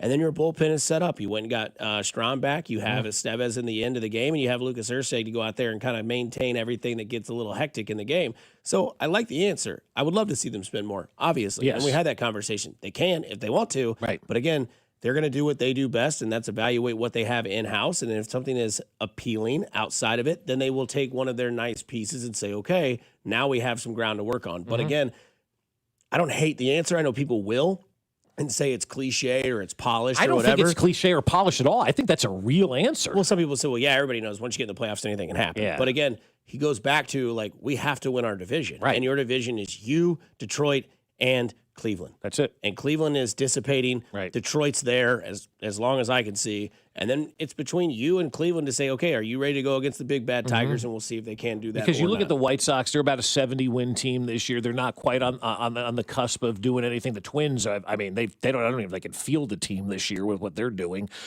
So yeah, you're right, Dusty. It is. You just got to be better than Cleveland and better than Detroit. Beat them head to head and find ways to eke out wins here and there and take and don't lose those games to Minnesota and the White Sox, right? Like, you got to build in those wins against the lower teams in your division. So, yeah, that's why I love that comment by JJ. I thought that was a brilliant way to look at it, and one that I've never really even considered looking at it. Like, we're always so worried about, the Dodgers and the Yankees and all this stuff, and JJ's like, don't worry about them. We just got to beat the Tigers and the Indians, and we'll be okay. I'm like, love that approach.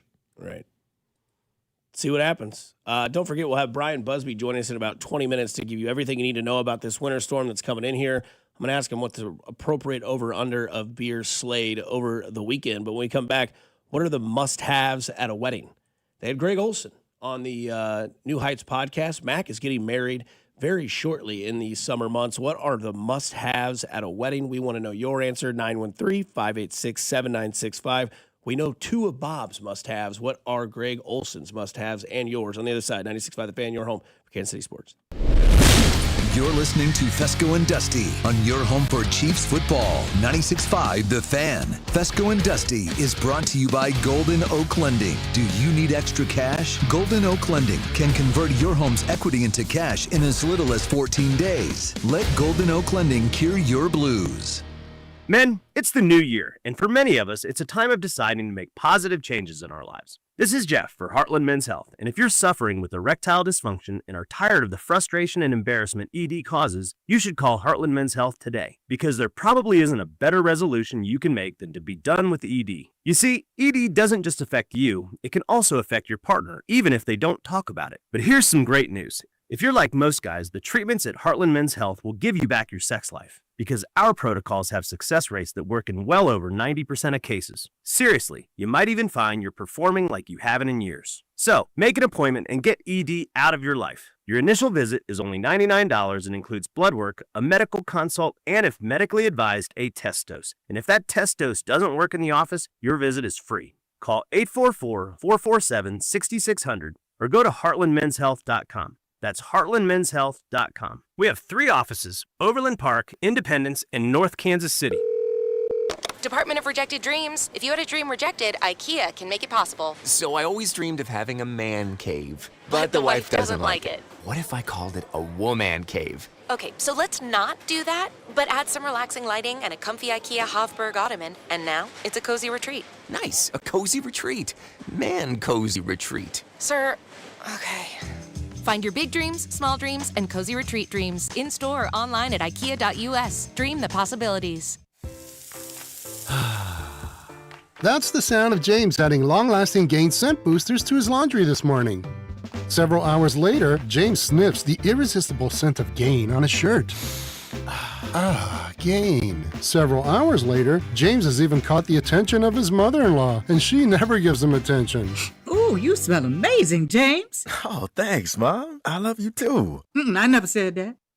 Add Gain scent boosters to your laundry. Add joy to your day. Are you ready for some action, basketball fans? Dusty Likens here. You know I am. BetMGM, an authorized gaming partner of the NBA, is giving players another reason to hit the court this season. BetMGM is adding extra excitement to every basket, every slam dunk, and every buzzer-beating shot with special promotions, new features, and more. Log in throughout the season to find odds boost tokens, no sweat tokens, and same-game parlay boost tokens in your account to amplify those winnings.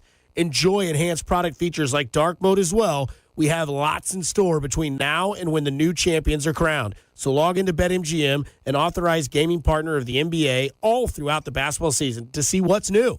BetMGM and GameSense remind you to play responsibly. Gambling problem? Call 1-800-GAMBLER. See BetMGM.com for terms. 21 and older only. Missouri only. Existing customer offer. Subject to eligibility requirements. Rewards vary and expire in 7 days. Please gamble responsibly. This is the story of the one.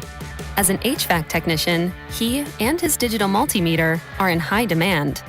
So when a noisy office HVAC turns out to be a failing blower motor, he doesn't break a sweat. With Grainger's easy-to-use website and product information, he selects the product he needs to keep everything humming right along. Call 1-800-GRAINGER, click Grainger.com, or just stop by. Grainger, for the ones who get it done. Honey, that flu keeping you up? Did you take NyQuil Intense Flu? Nah, I got this. Okay, I don't got this. Yeah, you need NyQuil Intense Flu. Undo your flu with NyQuil Intense Flu. NyQuil Intense Flu provides powerful relief of your flu symptoms so you can sleep. You do got this. NyQuil Intense Flu. The nighttime sniffling, aching fever. Best sleep with the flu medicine. Use as directed. Keep out of reach of children. This hour is brought to you by State Water Heater and Reeves Weideman online at rwco.com. Need a water heater? State Water Heaters has the solution. The Adapt Gas Tankless Water Heater with X3 scale prevention delivers efficient, on-demand hot water with no annual maintenance and may qualify for money-saving utility rebates. Ask your plumber for State at Reeves Weideman. Visit rwco.com or statewaterheaters.com. Here's your traffic report on 96.5 The Fan. On the Missouri side, checking 49 northbound. No delays from Belton to 470. 71 northbound moves well from the Grandview Triangle into downtown. Kansas side, 35 northbound, trip from Olathe into downtown, about 20 minutes. Alan Carr, 96.5 The Fan. Traffic.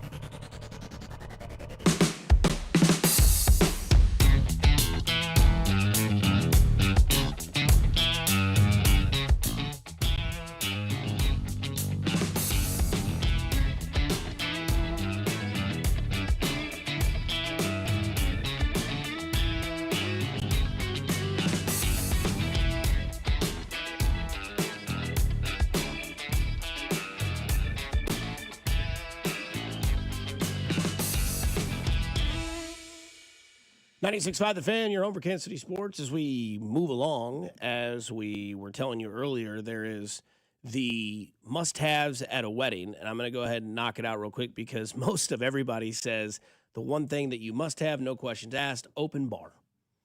That was the number one answer. That's like if 100%. Survey says open bar, 81. Give me a kiss, darling. And I'll add to that, have multiple bartenders. Yeah, no lines. Did you talk to Jen? I didn't. Is that part of the... We had 10 bars at our wedding because I refused to have a line. And That's there was like 175 people there, so it wasn't like it was a huge deal or anything like that. But I just know from many events that you've been to, you do not want your guests waiting. And so I said we wanted 10 bars. And they're like, what? I'm like, look, you have people waiting in lines. You don't want that. You don't need that. People want to get their drink. They want to enjoy the event. And if you've got one bartender and nobody can get a drink, I'm not interested in that. Let's go. Let's have the open bar. Let's have 10 bars. And they looked at me like I was nuts, but they understood, kind of what I was going through. So I think we ultimately had 10 bartenders. That's amazing. In the room just so people didn't have to wait in line. Can I bartend your wedding? No. I want you having fun. Yeah. I'll have fun. You're a guest. You don't want to do that. No. Yeah, I want you out there dancing. When all those singles come up, Yeah. You can meet them out on the dance floor. That's right. Yeah, But exactly. it's such a better icebreaker if I'm bartending. Well, for you, maybe.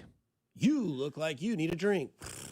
Are there going to be any single women at the wedding? Yeah. Oh, yeah. You're young enough where there should be, right? Yeah, for sure. Absolutely. Yeah. Nice. Some of Hannah's friends, she can set you up. Maybe. And then warm butter is the other thing because nobody wants to spread cold butter on their bread. It's stupid. Everybody laughs. You're laughing. Try spreading cold butter on your bread. Rip the bread apart. There's shards of people are getting crust in their eye. Nobody wants that. Crust in the eye. Somebody says from the 913, I've been listening to the show since I graduated high school in 2008. I think Bob might have still been in St. Louis. Yeah, I was in 08. Yeah. After hearing Bulldog's demand for warm butter, I couldn't wait to get married and demand the same thing. Unfortunately, we had fajitas, and the only thing I could demand is warm tortillas wrapped in foil. Hell yes! Nice! Yes! They wanted to serve them straight out of the bag. No. You do not. See, the 2 years in South Texas has spoiled me on Mexican food. You do not serve cold tortillas. 11 seconds in the microwave. I know Dusty doesn't want to hear that, but if you're warming a tortilla, 11 seconds in the microwave is peak to get that tortilla to the proper malleable state where you can load it up, roll it for an enchilada, eat it as a wrap, whatever it may be. 11 seconds in that microwave. I love that guy. Can't have warm butter wrapping fajitas. Warm tortillas. We got to have something warm. Did we just become best friends? Hell yeah, we did. Go ahead. I was going to say, this was Greg Olson's what you need to have at a wedding. The 5 must-haves at a good wedding. Number one's me. I mean, let's just be honest. I just want to be clear here. For anyone potentially getting married, I don't say it, but there's a lot of people saying it. Like, if you want it to be memorable and you want there to be great energy and great camaraderie and fellowship and moments, like, I'm at the top of the list. Send the invite, Trav. Send the invite, Trav. No, listen, we don't do pity invites. There's no pressure. We don't do pity invites. Listen, you want guys that bring it and have a lot of fun and can dance with grandma or the bride or the bridesmaid or it's like the tight end position. We're very multiple. We're very versatile. A lot of different music. We can go Journey. We can go Rihanna. we can do a lot of different things. We can karaoke if it gets crazy. I love Greg Olson. That's fantastic. That's a guy. I dance with every grandmother at the wedding. It's awesome. Absolutely. Trying to get into a will any way I can. Yeah, I don't know the open bar's key. Yep. I think you have to have, this might be an underrated thing, you have to have a very, very good MC. And it's always sometimes somebody in the wedding party or it's a friend, but somebody will get on the microphone and you got to take control. You really do.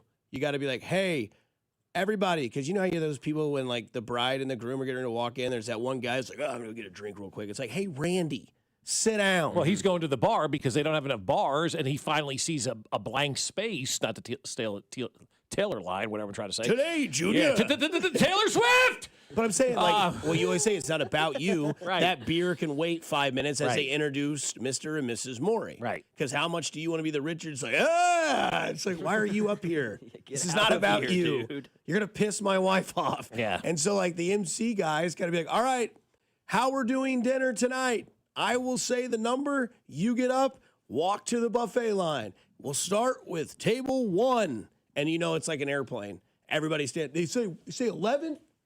You say 12? No, I Sit said down, 1. Grandpa. Yeah, you said 1.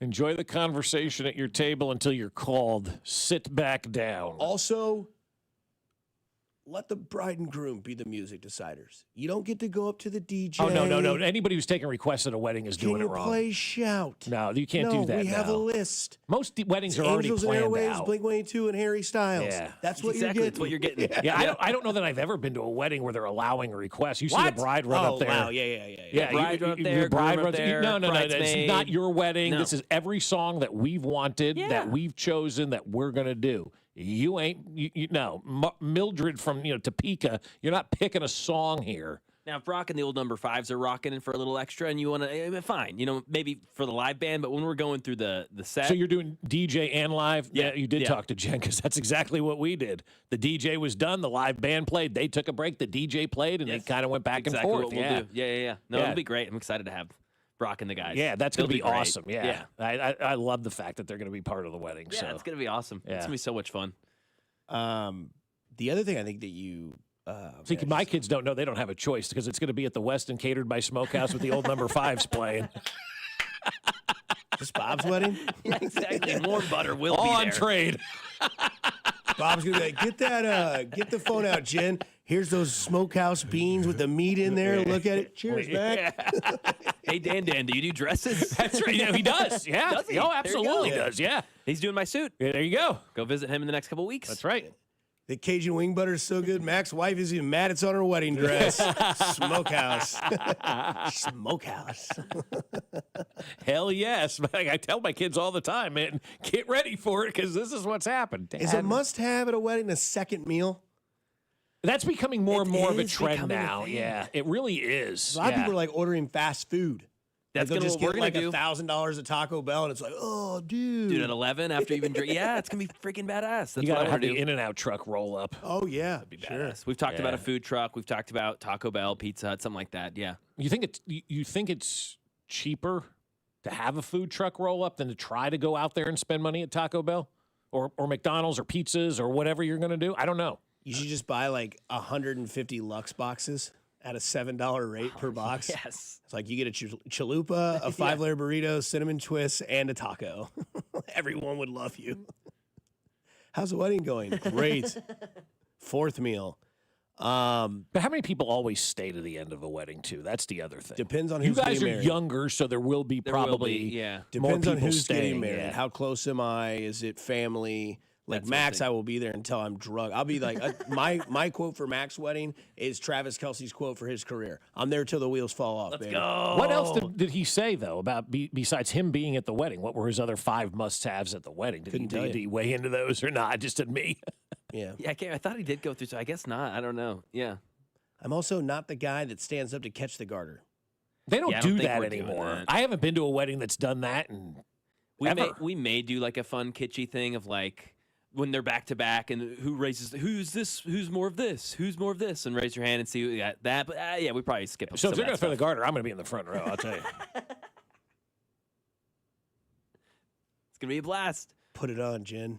913 says, Mac, any Screamo on the playlist? Yeah, we may headbang. Who knows? We may headbang. That's when I'll go. You have a mosh pit. I wanted a foam party at my wedding. I got told no on that too. Well, I was told That's weird that you would want that of all people. I don't know. I just thought it would have been cool. Like, I also want to do a foam party in the backyard. If I do one this summer, would you guys show up to a foam party in the backyard? Absolutely. That'd be awesome. Foam parties do that. terrify me. No, now I'm really looking forward to that. Get DJ Hyden. I've always told him, get you here with your smoke machine, play some music, and let's do a foam party in the backyard. Yes. You think Anselmo would show up to the foam party? Could you imagine Jerry walking around with foam all over him? Hello, America. Somebody says from the 816 that Dusty can flare bartend. I say let him do it. It's a sight to see, and it definitely will get him some digits. And then Jay Binkley chimed in on the text line from the 816. I hate being invited to weddings. It screws your whole day up. You gotta be kidding. Then don't go. Yeah, then get bent. Are you being? That's a Get bent. real text. Oh yeah. Weddings are so fun. The weather makes people cranky. I mean, I don't want to that be really invited might be because it it, dude. ruins the whole day. What do you mean? I love. What is weddings. that? So is that just plans in general that take a couple hours? Richard of the Week tweets in or texts in and says, I hate being invited to weddings, period. Screws your whole day up, period. What Hey, are you Daryl. talking about? I love cutting rug at a wedding, dude. Getting out there, like everybody's like, I didn't know he had it in him.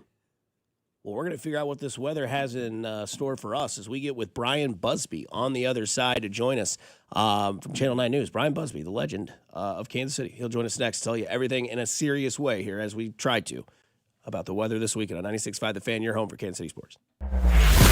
This is Fescoe and Dusty on your home for Royals baseball. 96.5 The Fan. Brought to you by Golden Oak Lending. Do you need extra cash? Golden Oak Lending can convert your home's equity into cash in as little as 14 days. Let Golden Oak Lending cure your blues. Well, I'll tell you what, the football playoffs are here right now. As we know, it is championship weekend, and Underdog is the best place to get in on all of the gridiron action. Right now, you can make entries and win money in Missouri. And playing an Underdog is just so easy and simple, and you got to do it. Just choose if your favorite players will go higher or lower on stats like touchdowns, rushing yards, receptions, and more. Once you get them right, you could win up to 5,000 times your cash. And on Underdog this week, let's take a look at what's going on around the league, right? Maybe you look at Stitt and you're not a buyer in him and you're saying lower on the number of yards. Well, that's what you can do with the Underdog app. So what are you waiting for? Download the app today and use promo code BOB to score $75 in bonus entries when you play your first $5 with promo code BOB. Underdog, make plays, win money. Must be 18 and over and present in Missouri. Terms apply. See assets.underdogfantasy.com/web/play and get terms _DFS_.html for details. Concerned with your play? Call 1-800-GAMBLER or visit www.ncpgambling.org. Hey, it's Gold, and just because the calendar turned over to 2026 doesn't mean Shawnee Mission Ford still isn't on a mission to do more. In fact, they're still offering the largest discounts, giving top trade allowances in Kansas City. I'm still enjoying driving the great Ford F-150. That 360 camera makes the parking so easy for me now. Also, the heated seats for most start. It is a must in the wintertime. So if you're looking for a place to buy a vehicle, it is Shawnee Mission Ford. They're also going to be with you whenever you need the service done. Shawnee Mission Ford is on a mission to do more in 26. Need to sell your house in Kansas City but not sure what the best option is? Selling a home, especially when dealing with foreclosure, divorce, job relocation, or an inherited property, can feel overwhelming. That's why I don't just make offers. I help homeowners understand all their options so they can make the right choice with no pressure and no obligation. I'm Rex, a local homebuyer and resident right here in Kansas City. Whether you're looking for a fast cash sale or just want to explore your choices, I'll walk you through the pros and cons of selling to me or listing with an agent. If selling directly is your best move, I'll offer you a fair cash price and a closing timeline that fits your needs in as little as 7 days or on your schedule. No repairs, no commissions, no hidden fees. Just a transparent, hassle-free process so you know exactly what to expect. Let's talk. Call 816-330-6000 or visit rexbuyskc.com for a free, no-pressure consultation. Rex Buys KC, helping homeowners make informed decisions with confidence. It's about time pros had one partner for the whole job. Why juggle 10 different suppliers when one can do it all? At the Home Depot, you'll save with pricing built for pros. You'll stay on track with job site deliveries, scheduled, next day, or same day. And you'll get every size, every finish, every job lot quantity you need. One partner for the entire job. That's how pros get more done. The Home Depot Pro. It's about time. Welcome back to Winter Hack Radio, the place for clever hacks to survive the season. Icy driveway? Well, try spreading sand or birdseed to help with traction. Snowy puppy paws? Well, grab a whisk, brush it off, done. Catch COVID-19? Well, just get... Actually, there's no hack for COVID-19. But if you test positive, prescription medications for COVID exist. Ask your doctor if they're right for you. Visit PfizerForAll.com to learn more. Sponsored by Pfizer. Here's your traffic report on 96.5 The Fan. On the Missouri side, checking 49 northbound, no delays from Belton to 470, and 71 northbound moves well from the Grandview Triangle into downtown. Kansas side, 35 northbound, trip from Olathe into downtown, about 20 minutes. Alan Carr, 96.5 The Fan, traffic. Hey Royals fans, it's Vern. I'll be broadcasting live from Royals Rally on Saturday, January 31st, starting at 9 a.m. as I sit down with the biggest names in the organization before they head off to spring training. This is your home for Royals baseball, 96.5 The Fan. 96.5 The Fan, KFNC FM and AM, HD1 and HD2 Kansas City, an Odyssey sports station.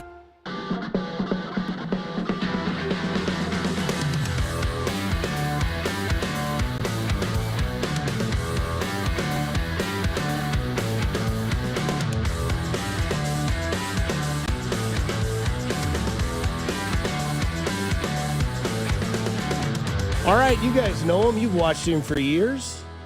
Maybe you saw him on those NBA Finals back in the day. It's our guy, Brian Busby, joining us. Brian, how are you on this, up and down weather sort of weekend that we're getting this weekend? Hey, I am fine. Trying to stay warm, for sure, and trying to rest up before the storm actually hits, which will be later on tonight through tomorrow and first portion of Sunday. So are you sleeping on a cot at Channel 9, Brian? Or are you going to go to the hotel? What's the weather plan for you guys? It depends. Probably I'm going to try to go home because I'm going to have to come back tomorrow during the height of the storm. Mm-hmm. And so there are these folks called the Midwest crawlers. I don't know if you've heard of those guys. They have 4x4s, and they kind of can chauffeur in folks who are first responders and cops and even folks who need to be there, like meteorologists on TV. So I was going to do a live with them on Facebook just to show that how the roads are doing, if people do have to get out, what they can expect. Because when they want me in, it's going to be pretty much when it's coming down in buckets. Yeah. So I'm happy that you said, Brian, I'm locked into weather, man. Like, I tried to be a meteorologist in college, failed immediately. So I said, how can I just be, loud and obnoxious? Well, sports radio seems to be an option as well. Couldn't do the science for meteorology, but I do watch weather every night. I am that guy. And from what I'm kind of getting, I'm going to let you have the floor and give everybody in Kansas City that's listening what were you expecting this weekend. But what it sounds like is very cold, very, very cold is definitely going to be in the forecast. Sounds like could be late snow tonight, and then tomorrow a little bit of a window, and then it really kind of picks up midday. I don't know if I'm paying attention enough, but the floor is yours, Mr. Busby. Let the people know what we can expect this weekend. All right. First of all, because we have Arctic air overhead, we don't have to worry about ice underneath the snow. It'll be one form of precipitation, which will be snow. Also, because it is as cold as it is, the texture of the snow will be small, powdery. So there'll be a lot of it to shovel, but it won't be as heavy as sometimes when we get those snows when it's just a little below freezing and it kind of breaks your back to pick it up. Yeah, so it'll be a lighter texture, more powdery. So I'm sure the folks up at Snow Creek are loving this. Second of all, the timing is such that you're absolutely right. Today, do your errands, but you're going to have to wear about 5 more layers than you did yesterday because the precip's really not going to start until late tonight, more likely close to sunset way out west.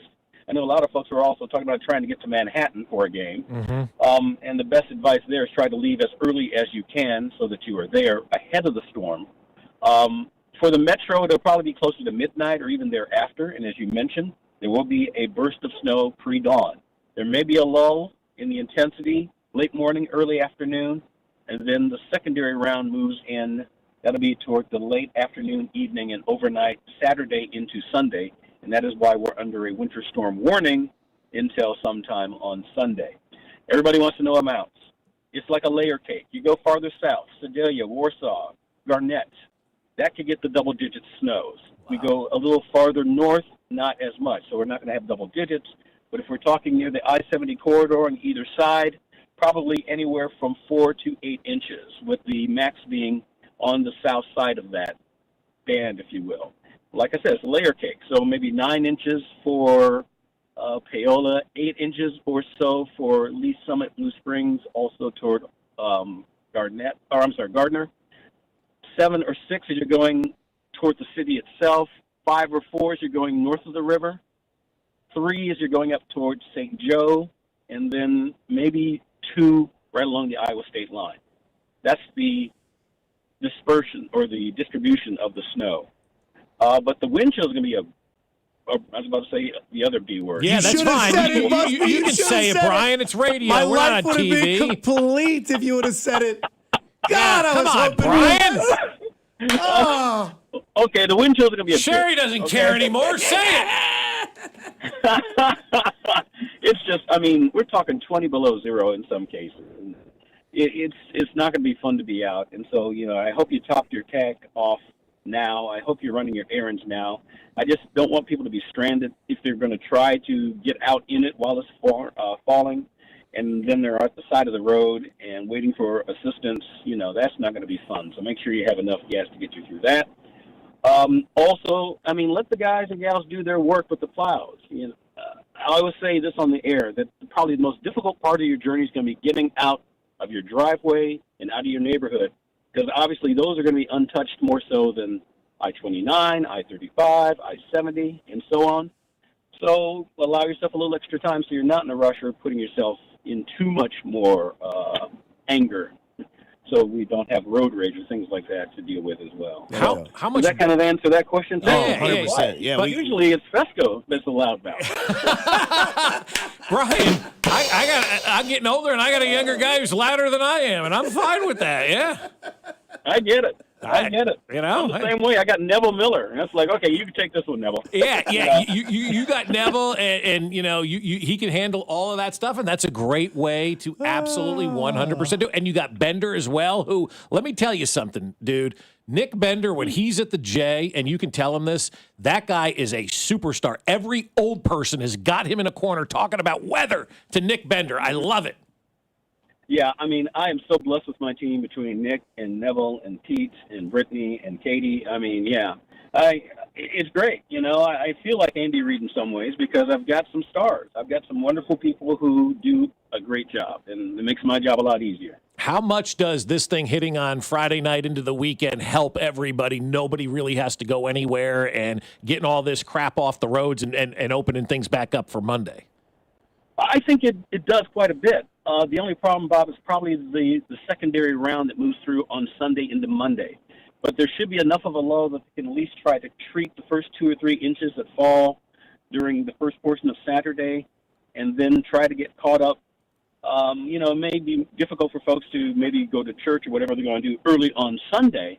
But as you say, since it's probably going to end by afternoon or evening, that should give them plenty of time where people aren't on the roads on a Sunday night getting prepped for Monday. So the other thing is quite. I'm sorry. Go ahead. No, I said we can get more Sunday night into Monday as well. Snow.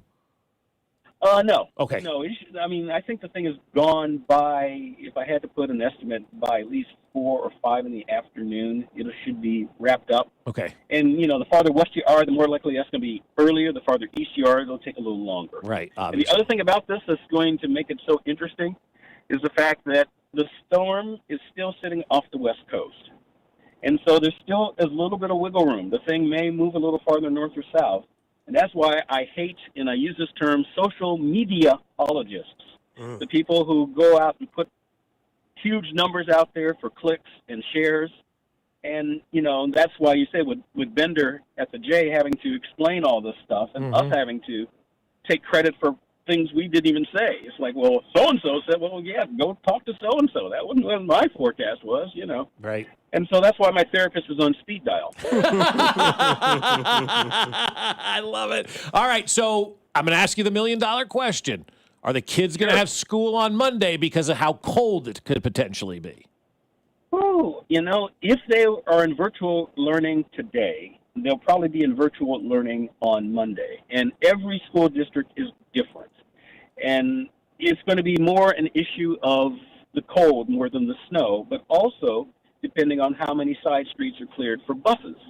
So, you know, that's the $1 million question. If I were a betting man, and I guess I am, I don't know, does FanDuel do that? Yeah. How cool would that be if we could bet on the forecast? That would be great. Oh, not only that, but if schools are going to be open or not. Yeah. I would say that, yeah, there could be some schools that decide to, because it is going to be so cold in the morning. I mean, we're not going to be above zero with a wind chill until possibly Tuesday. I mean, I'm talking 24/7 each one of these days because of this Arctic air. And when you put a blanket of snow on the ground, it does just the opposite of what a blanket normally does. So it's going to be refrigerated for at least 3 or 4 days in a row.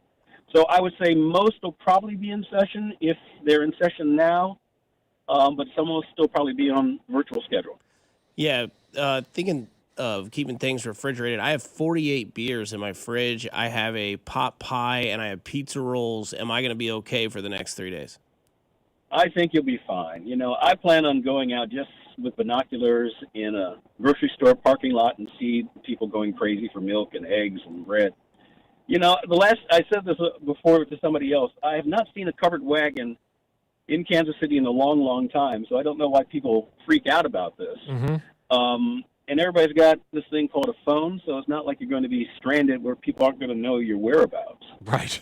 Yeah, I think you're going to be okay. I plan on getting a couple of frozen pizzas and binge watching. So that leads me to my next question. What do meteorologists do when they see weather? Do they go and do they like watch all these other suckers getting bread milk and all this stuff? And you guys are like, that's not what you should be getting? We don't laugh and giggle too loud. But I think that people do freak out too much about this stuff. And but by the same token, you also have folks, because Kansas City is becoming a more cosmopolitan city and people are moving here from warmer climates who aren't used to this.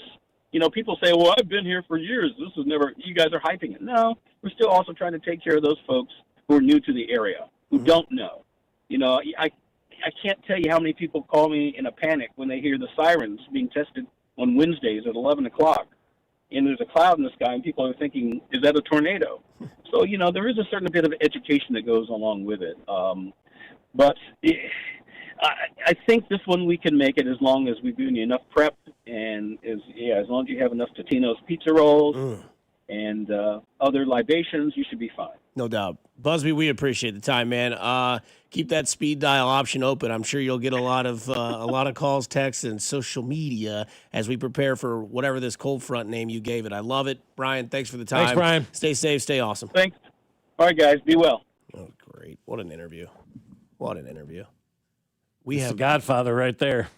I thought it was somebody, Jerry. Well, Jerry calls him. Nobody really calls him the Godfather. Oh, America. Yeah, Brian's the Godfather of weather in Kansas City. Okay, the wind chills are going to be a Sure. I wish I didn't hear him coming. I would have said stopped, you know. My bad. He goes, I won't say the other B word. Hey, go ahead. All right, I'll say it. That was great. Legend. Definitely. You just stay home. Like, you got nowhere to go this weekend, right? Stay off the road, stay home, do your thing, and let them get all the stuff cleared so Monday morning we're not dealing with this nonsense, right? No doubt. No doubt. Muting broadcasters is what we did earlier this week. Can you name three athletes that you would mute? I can think of one. I'm looking at one right now. Oh, that's funny. I'm not an athlete, so it's not me. Coming up next on 96.5 The Fan, you're home for Kansas City Sports. That's like horseradish.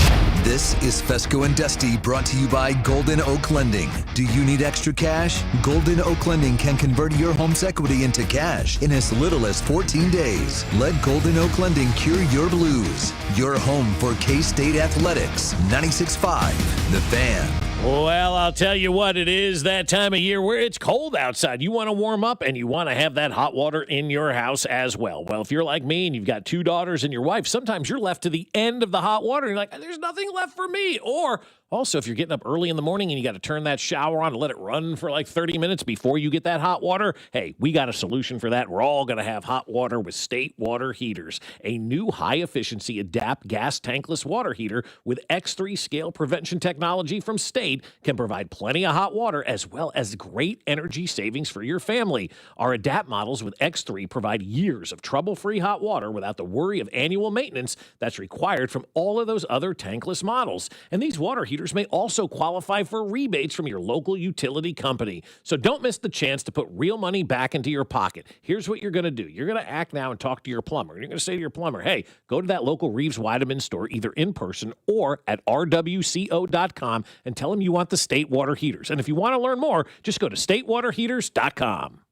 This is Kevin Harlan, and I'm here with Rob Seid of Rob Seid Ford. Fresh off a record-breaking year and a successful run at Ford's 2025 Top Volume Award. Rob, how did you do it? Kevin, it's simple. We pulled out all the stops on price, on trade values, on inventory, and made sure our customers got an experience they couldn't find anywhere else. Well, the race isn't over. 2026 is here, and you're back in the chase again. That's right, and we're going even harder this year. More inventory, more aggressive trade-in values, and a buying experience other dealers just can't match. Well, you're not just talking, you've got the receipts. Kansas City's only top-rated Ford dealer on Google, 4.8 stars with nearly 3,000 reviews. Voted best car dealership in Kansas City by KC Magazine. The recognition matters, but what actually matters is how you feel when you call or visit Rob Seid Ford. Inventory, value, transparency, and no pressure. That's why people keep coming back. Come see us at 135th and State Line or visit us online at robsight.com. Rob Seid Ford. Buy right. Drive happy.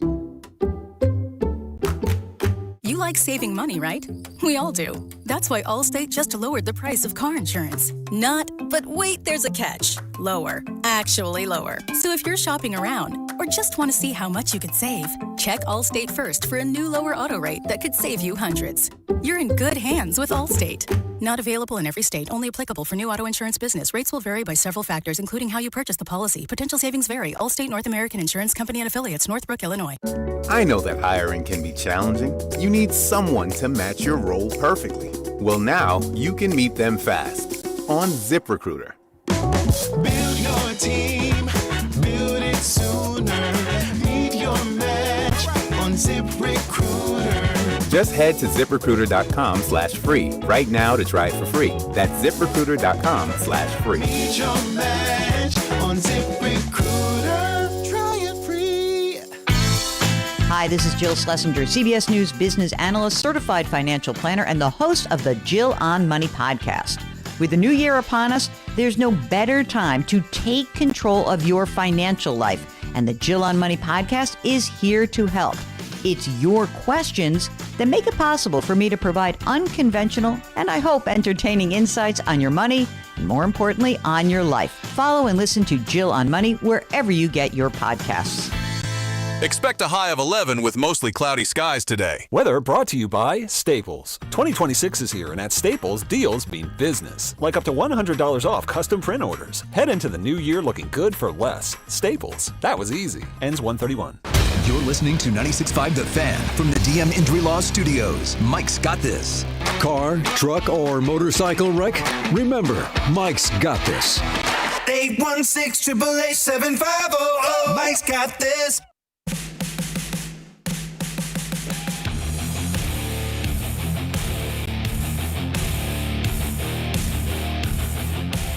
Mac, why did you tell the boss to come in studio? What the hell is going on here? All of a sudden, Spectre walks in, plugs in his headphones. I'm like, what are we doing here? Why are you in studio? And it has something to do with you.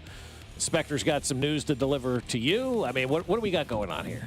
Don't blindside me like this. I'll let Mac set it up.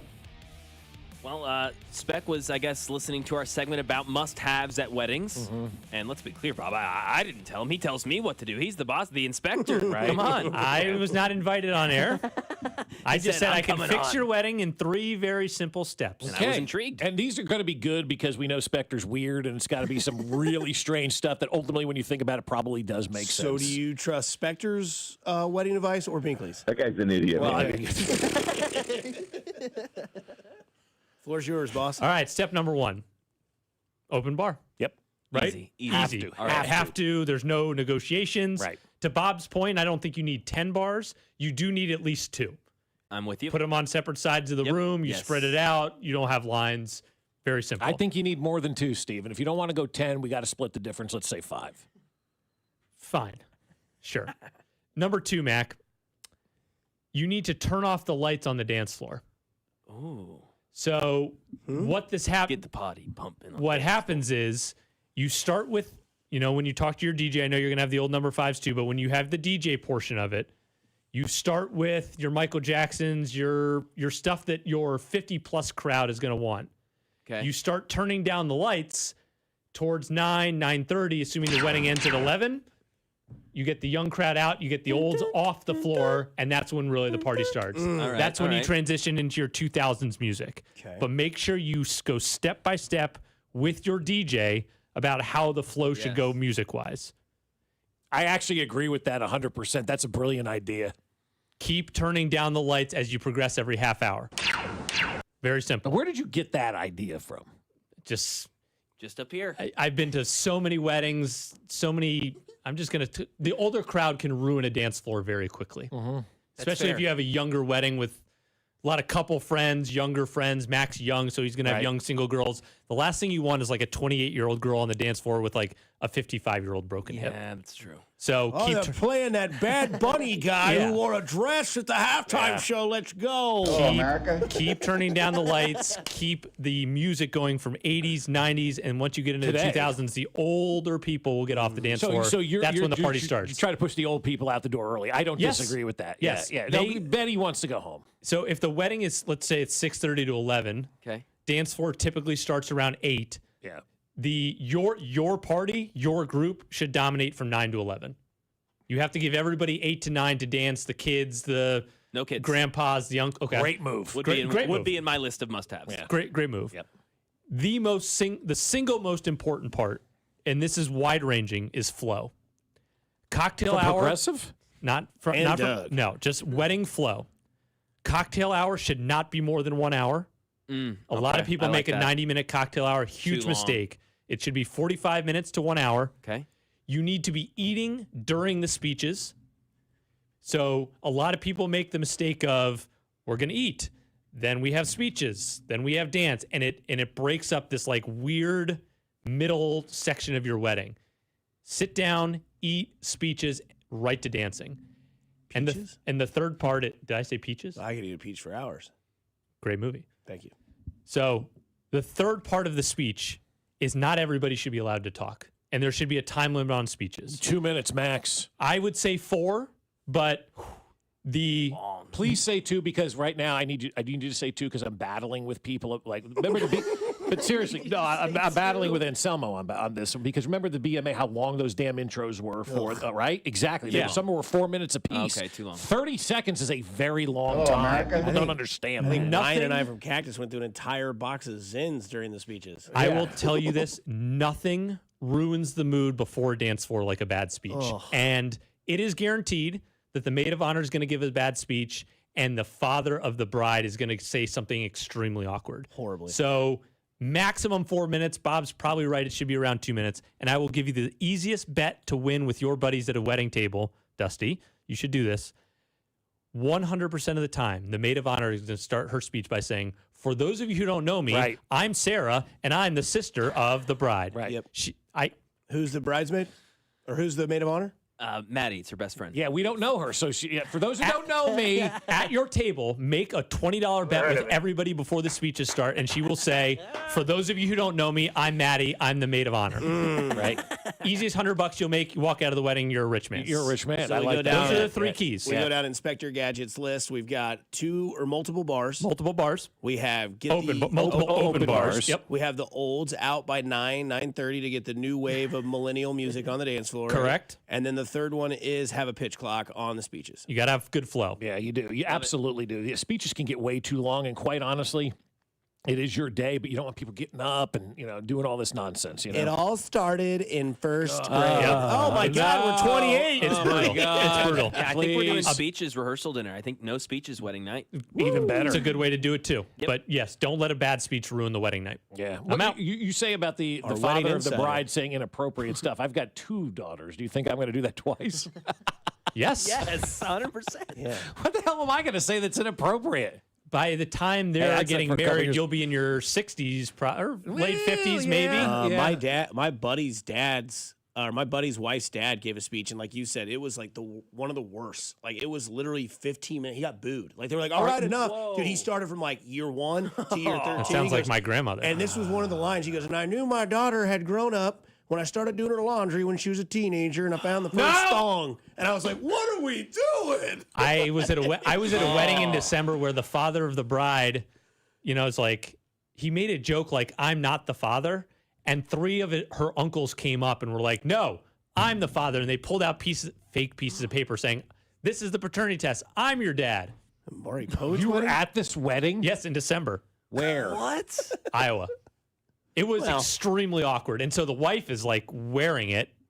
It was a joke, right? I understand that, but that's a terrible joke. No, I agree with you, It's but this is why a bad speech can completely derail the energy going into a dance floor, because people don't get up to go to the bar during a speech. No. And so if you have one drink at your table for a 35-minute speech, you're screwed. You're screwed. What's your process at a wedding when it comes to drink? Do you like start with wine? Do you just always stick with beer? I You're stick not with driving. one. I stick with one thing. You got to. Always cocktail. Ooh, what's the cocktail choice normally? Vodka tonic, There you 2 go. limes. How many Bond movies are you into already? I haven't started the Netflix run through, so You got all weekend. I do. We appreciate it. Thanks, Thank you guys. Wedding Insider, Thanks, Beck. Steven Spector. Yeah, a lot the better than I boss. thought it was going to be. I'll be honest with you. I like I the thought you were talking points. about having a I like moose boosh and I some like other the nonsense. points a lot. I like the No, multiple they're really bars. good. You got to have the multiple. I told you, 10 bars. 10 bars is a lot, but I am trying to get 3. Somebody Yes. says, "Why didn't Spec film that speech? Would have gone viral." Can I just be a bartender, but be like one of those guys at baseball games? Bud Light. Yeah, exactly. Over here, man. Here you go. 10 bars. No, that's way too much. 10, Bob. That's a lot of Don't get your money. hopes up. 10 bars. You want somebody standing in line? No, you I'm trying want to a have bar 3. for every person in there. So if you have 100 people, you need 100 bars. And then 10 drinks per person minimum. I Yeah. think you're good with 2, and I should be one of them. I'm going to have 3 bars, hopefully. And At least 2. Should we do a bit where we get 3 lucky listeners get to become honorable members to your wedding? No, No, absolutely not. Absolutely not. 100%. No listeners involved. This is Mac's wedding, and his wife does not want that. Yeah, Hannah's going to be like, no. Well, what your wife doesn't know won't hurt her. That's true. Like, who the hell are these people? Would you invite Brian Busby to your wedding? Absolutely. That guy was a blast. That guy was awesome. Okay, the wind chills are going to be a Sure. You bleeped him, I basically. know. Yeah? I did, yeah. Okay, the wind chills are going to be a Sure. I love it. He said, all right, fine, I'll say it. He's right. Somebody says, Dusty and Mac, you guys can come to my wedding. Smash. Who are you here with? No clue. No clue. I'm lost. Free food, free alcohol. We'll be dancing. Yeah, that's like the guy that said earlier he doesn't like going to weddings. It's a day room. They got somebody responding goes, is that guy an idiot? He goes, it's a day of free food, free drinks, and free fun. And here's your gift. You know? Oh, you're getting cash. I'll tell you that right now. But I'll give it to you exactly here right. so Thank that you. Hannah doesn't know how much I'm giving you. Yeah, no, that's what you want. $50. You register for this crap. Nobody wants it. You don't need a bowl.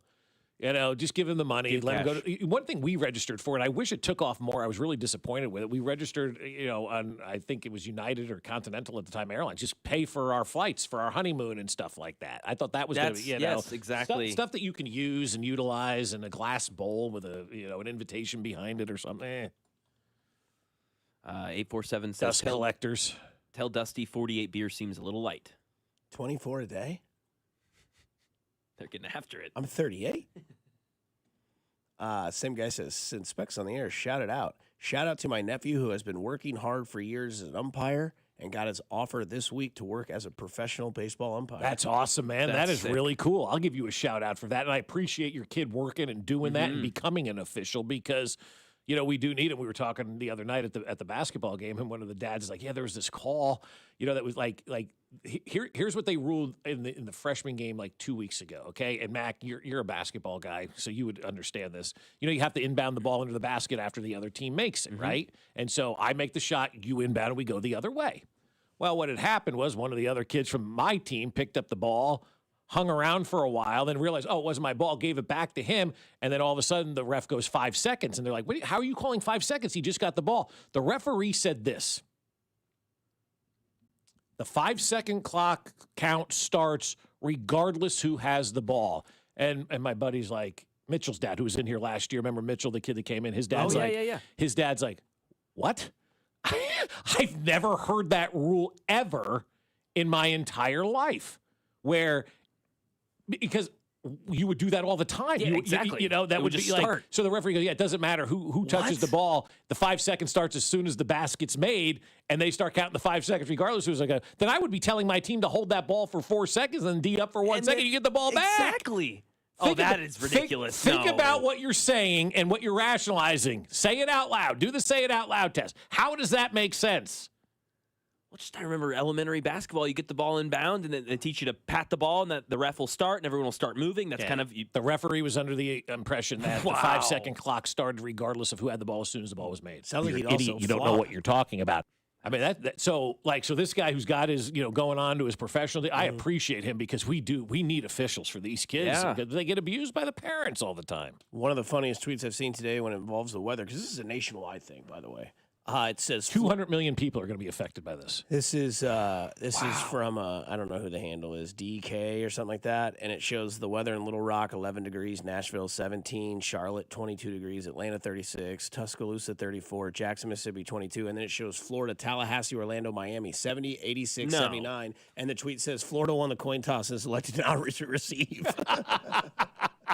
Just 86 in Orlando. Have you seen the map where Florida has shrunk because it's so cold? Oh, that's funny. Come on. Oh, it's Yep. great. Oh, man. It chose not to receive. So we talked about announcers getting muted, maybe Tony Romo, maybe Ryan Clark, maybe people like that. Athletes. Dude, I think it's just time to, maybe because I think AJ and Big Justice it's over. Yeah, goodbye. It's over. It's cringe. Nobody likes it. Nobody's into the cookie. Nobody wants that. Everyone knows his dad's an ass.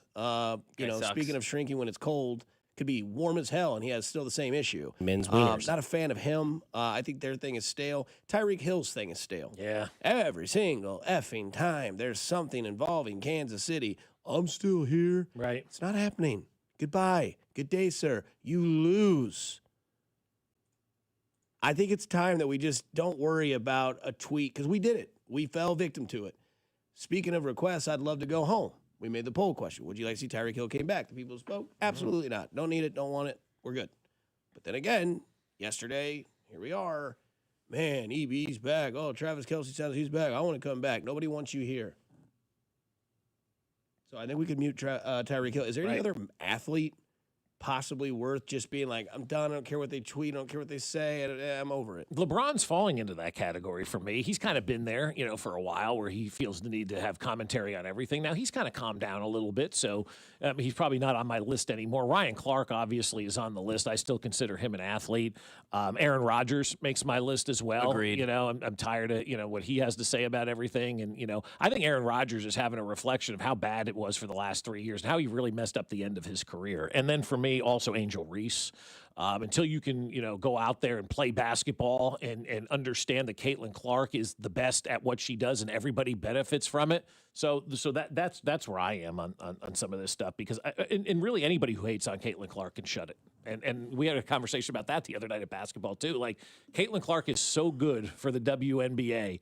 Anybody who has a beef with her, I got a beef with you. And she is just the best and has done so much for women's basketball.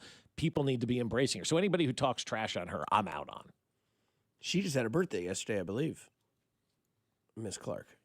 I'm not sure, which athlete. Because, really, Draymond Green, maybe. Some of the stuff he says, I'm like, get out of here. Yeah, very annoying. I have a different perspective towards Amon-Ra St. Brown when I hear his podcast, and then I watch him play. I'm like, that guy's such a stud. He's undervalued. He's so good. And you listen to his podcast, you're like, what are these topics? Do you consider Emmanuel Acho an athlete? Do you consider Ryan Clark an athlete? Yeah, Emmanuel Acho. He got to go. He stinks. Get out of here. LaShawn McCoy, he got to go. Yeah, right. Yeah, a lot of bad takers out there. Michael Irvin, he's got to go. Yeah, He said, I am not on cocaine on the sidelines. But if you're offering. Yeah. The fact that he has to come out and address that, too. How embarrassing is that? Dude. Also, Sean Payton can shut it. I consider him an athlete. His act is wearing on me right now. I want to throttle Denver in the future. Just absolutely throttle them because of his performance. Yeah, our guys are going to enjoy the time off 2 weeks until the Super Bowl, already calling his shot and all this kind of stuff. The confidence level is off the charts for him. I just don't like him. He's just not a likable guy. Somebody says Travis Kelce. I'm tired of Kelce. Just retire already. Wow. You're nuts. For the right price, I'd definitely take Tyreek Hill back. Yeah, I was trying to find those poll results. I couldn't find them on our Twitter. I'll have to scroll back. Why would you take back an aging wide receiver over 30 with a busted leg who's only slowing down? We cannot we cannot continue to put the band back together, guys. That'll kill us. Absolutely death to try to continue to go back to that well. We've done it with Eric Bieniemy. Move on. Do not bring Tyreek Hill back here. Somebody says you should mute the rules, guys. Is that the Gene Stessator that joins Fox in the booth? When they have what happened there, Gene?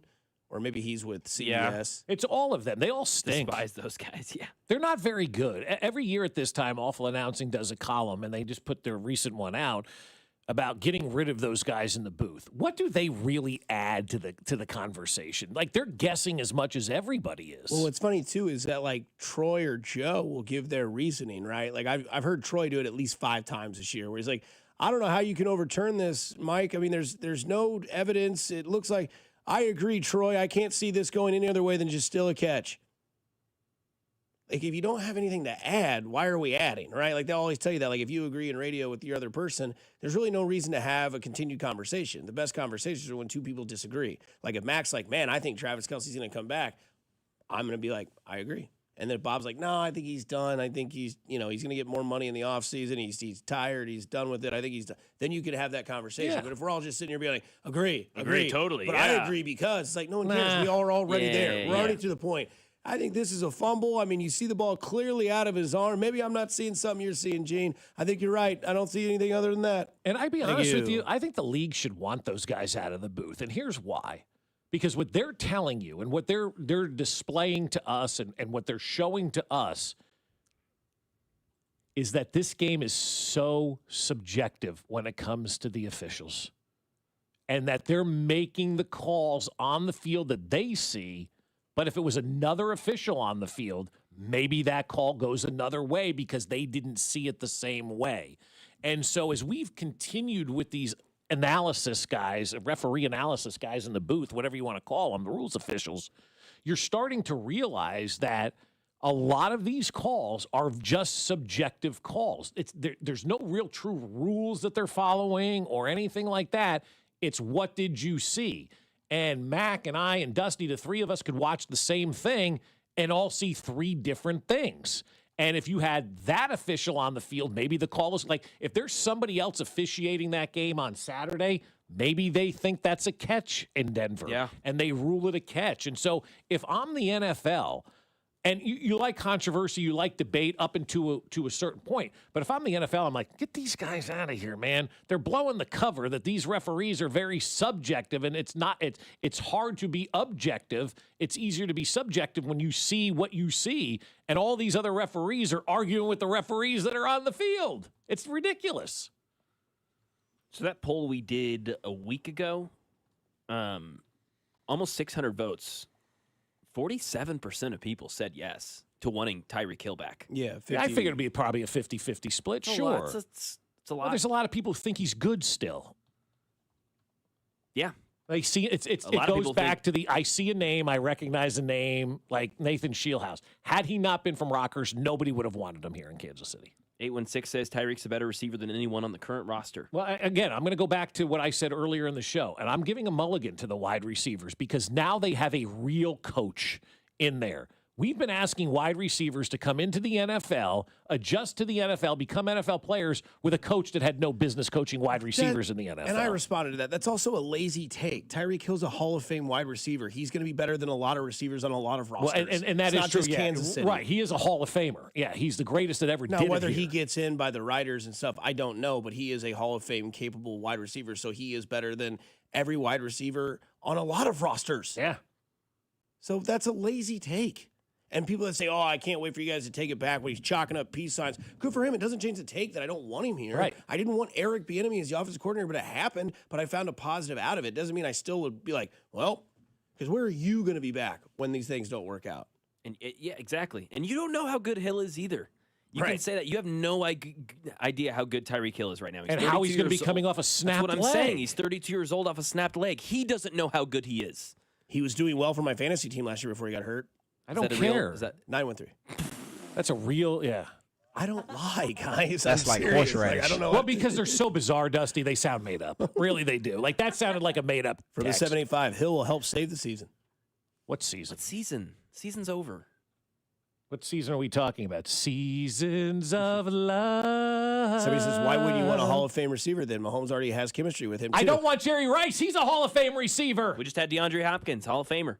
I'd rather have A.J. Brown than Tyreek Hill. Call me crazy. 100%. It's not even a question. I'm done with the short, speedy guys. I want a big man. I want a tree out there that Mahomes can just 3-step drop, pop in the air, and hit. That isn't exploding.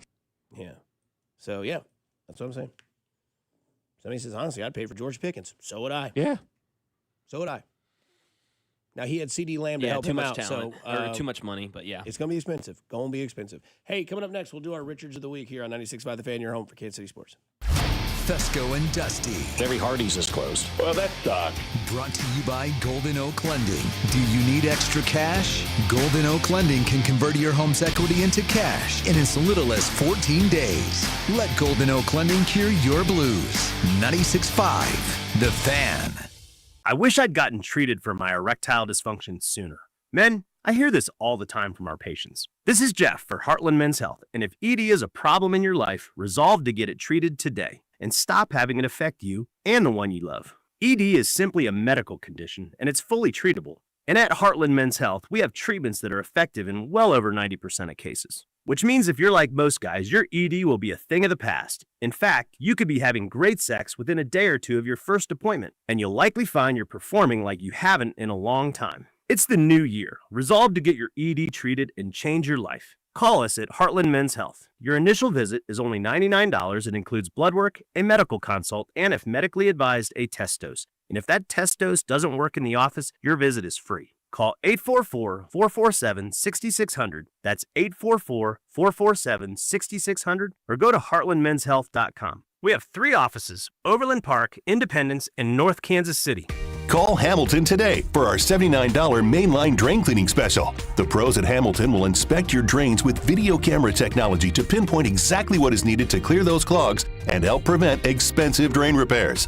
The expert technicians at Hamilton are ready 7 days a week to solve your problem the right way, the first time. Over 40 years experience and more than 8,000 5-star reviews are great reasons to trust Hamilton. Visit callhamilton.com/radio for details, terms, and conditions. License number 2025-11121. Okay, I have to tell you, I was just looking on eBay where I go for all kinds of things I love, and there it was. That hologram trading card. One of the rarest, the last one I needed for my set. Shiny like the designer handbag of my dreams. One of a kind. eBay had it, and now everyone's asking, ooh, where'd you get your windshield wipers? eBay has all the parts that fit my car. No more annoying, just beautiful.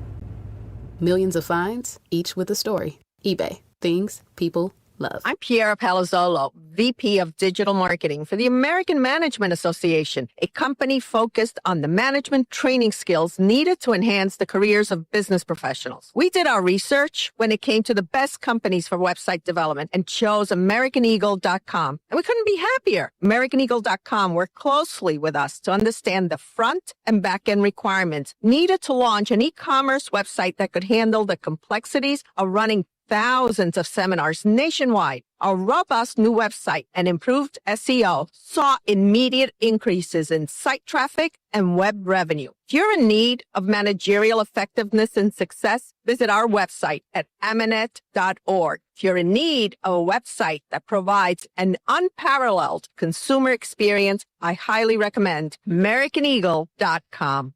Transform your business today.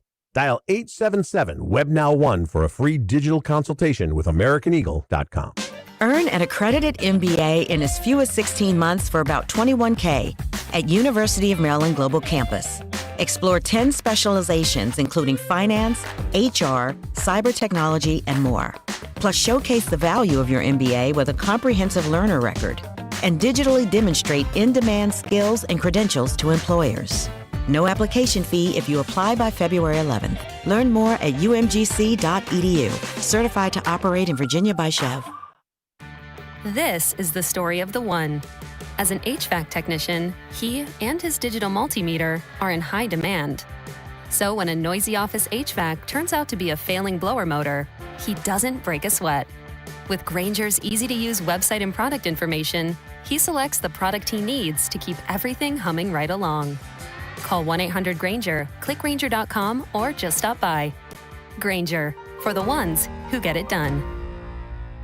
I'm McCall with Lee Summit Subaru, and it's time to make a big deal out of nothing. Announcing Lee Summit Subaru's 0% event. Up to 0% financing on select 2025 Subaru models for 72 months. And we have the largest selection of Subaru certified vehicles in Kansas City, starting as low as 1.9% for 72 months. 0% event and a lifetime warranty. Fall in love with driving again at Lee Summit Subaru.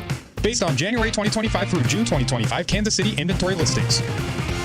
Escape to your new coastal seafood paradise. Introducing Aqua Pennies, where the freshest seafood, a full-service raw bar, prime steaks and chops, exquisite handcrafted cocktails, and a one-of-a-kind atmosphere come together in perfect harmony. Aqua Pennies is now open in Park Place, Leawood. Don't miss out. Experience something truly different. Tantalize your taste buds and elevate your evening out. To learn more, go to aquapennies.com. Coast into Aqua Pennies, now open for lunch. Oh, Richard, I'm so happy. Hold me. Richard of the Week. Not that guy, pal. Trust me. You're not that guy.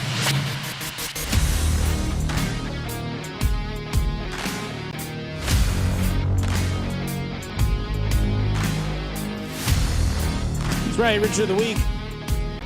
Could be Mac, could be Dusty, could be Bob. Got a lot of resumes building over here. My Richard of the Week, because it happened on Monday, goes to Carson Beck. The reasoning, quote, I don't owe anyone a handshake after losing a national championship. I owe myself the standard I play to. Get bent. Yeah, that's a weak comment. Get bent. Shake hands, man. You lost. You cost your team the game. Yeah. Own it. You're going to go to the pros. Somebody's going to draft you in the 5th, 6th round, somewhere around there. You'll be, I don't know, maybe. Someone's going to take a flyer on Beck. I don't mean he's going to make the team. He'll be a lot higher than that. Oh, you think so? I do. Okay. I do too. Yeah, there's not a lot of quarterbacks this year. And I mean, remember last year, he was a top 2 pick going into last year's season. Fair point. Yeah. Bad season, right? Good season this year. Yep. He could be this year's Jackson Dart. Yeah, You know? I think you're right about that, Mac. I think, look, he's a guy. He's older now, obviously, more mature. Well, maybe not, but Not at all. maybe not. But yeah, no, I think teams take these flyers on quarterbacks all the time. Yeah, I think he's probably going to get drafted higher than we think. Yeah. He did not shake Fernando Mendoza's hand, and when asked about it, he says, I don't owe anyone a handshake after losing a national championship. I owe myself the standard I play to. I do want to give a quick shout out to my buddy Brian Oxley. They lost their first game in 3 years last week. Their Little League girls team that I'm going to go watch this week. Wow. Lost their first game in 3 years. His daughter's one of the stars of the team, did not and refused to shake everybody's hand after the game. You know how you do the good game, good game? He walked over to her and he said, next week, we will be going to that coach and apologizing, and you will say, I'm sorry for being unsportsmanlike in that. And if you do not do that, you will not play until you do that. You know what she did the next week? Apologize. Right away. Right. Right away. Good and then their job. team ended up winning 44-12. Yeah. Hell yeah. Yeah, dude. And those are the girls that go play. So shout out to the Mac, shout out to the Ashers. If your game is played Saturday, I will be there to root both of you on. So where a lot of people say, can they both lose? I wish they could both win. Both win, yeah, absolutely. My Richard of the Week is going to be a preemptive Richard of the Week, and I am giving it out to the Richards that will be out tomorrow in the snow. It's not that bad. Saying it's not that bad, driving their dualies with truck nuts and trying to run everybody else off the road and saying it's not that bad. Because those guys will be out tomorrow. I am glad that this is happening, Dusty, on a weekend, so I don't have to deal with that guy coming up behind me on I-35 in a snowstorm, flashing the brights, being a total Richard out there, and ruining it for everybody else. So I'm going to give my preemptive Richard of the Week, because you know that guy's going to be on the road. Also, the guy who pulls up behind you and tailgates you and then whips it out and floors it past you and then gets back in front of you, that guy too. He'll be out tomorrow as well. So the guy driving the dually with the truck nuts hanging, you're my preemptive Richard of the Week. Mac?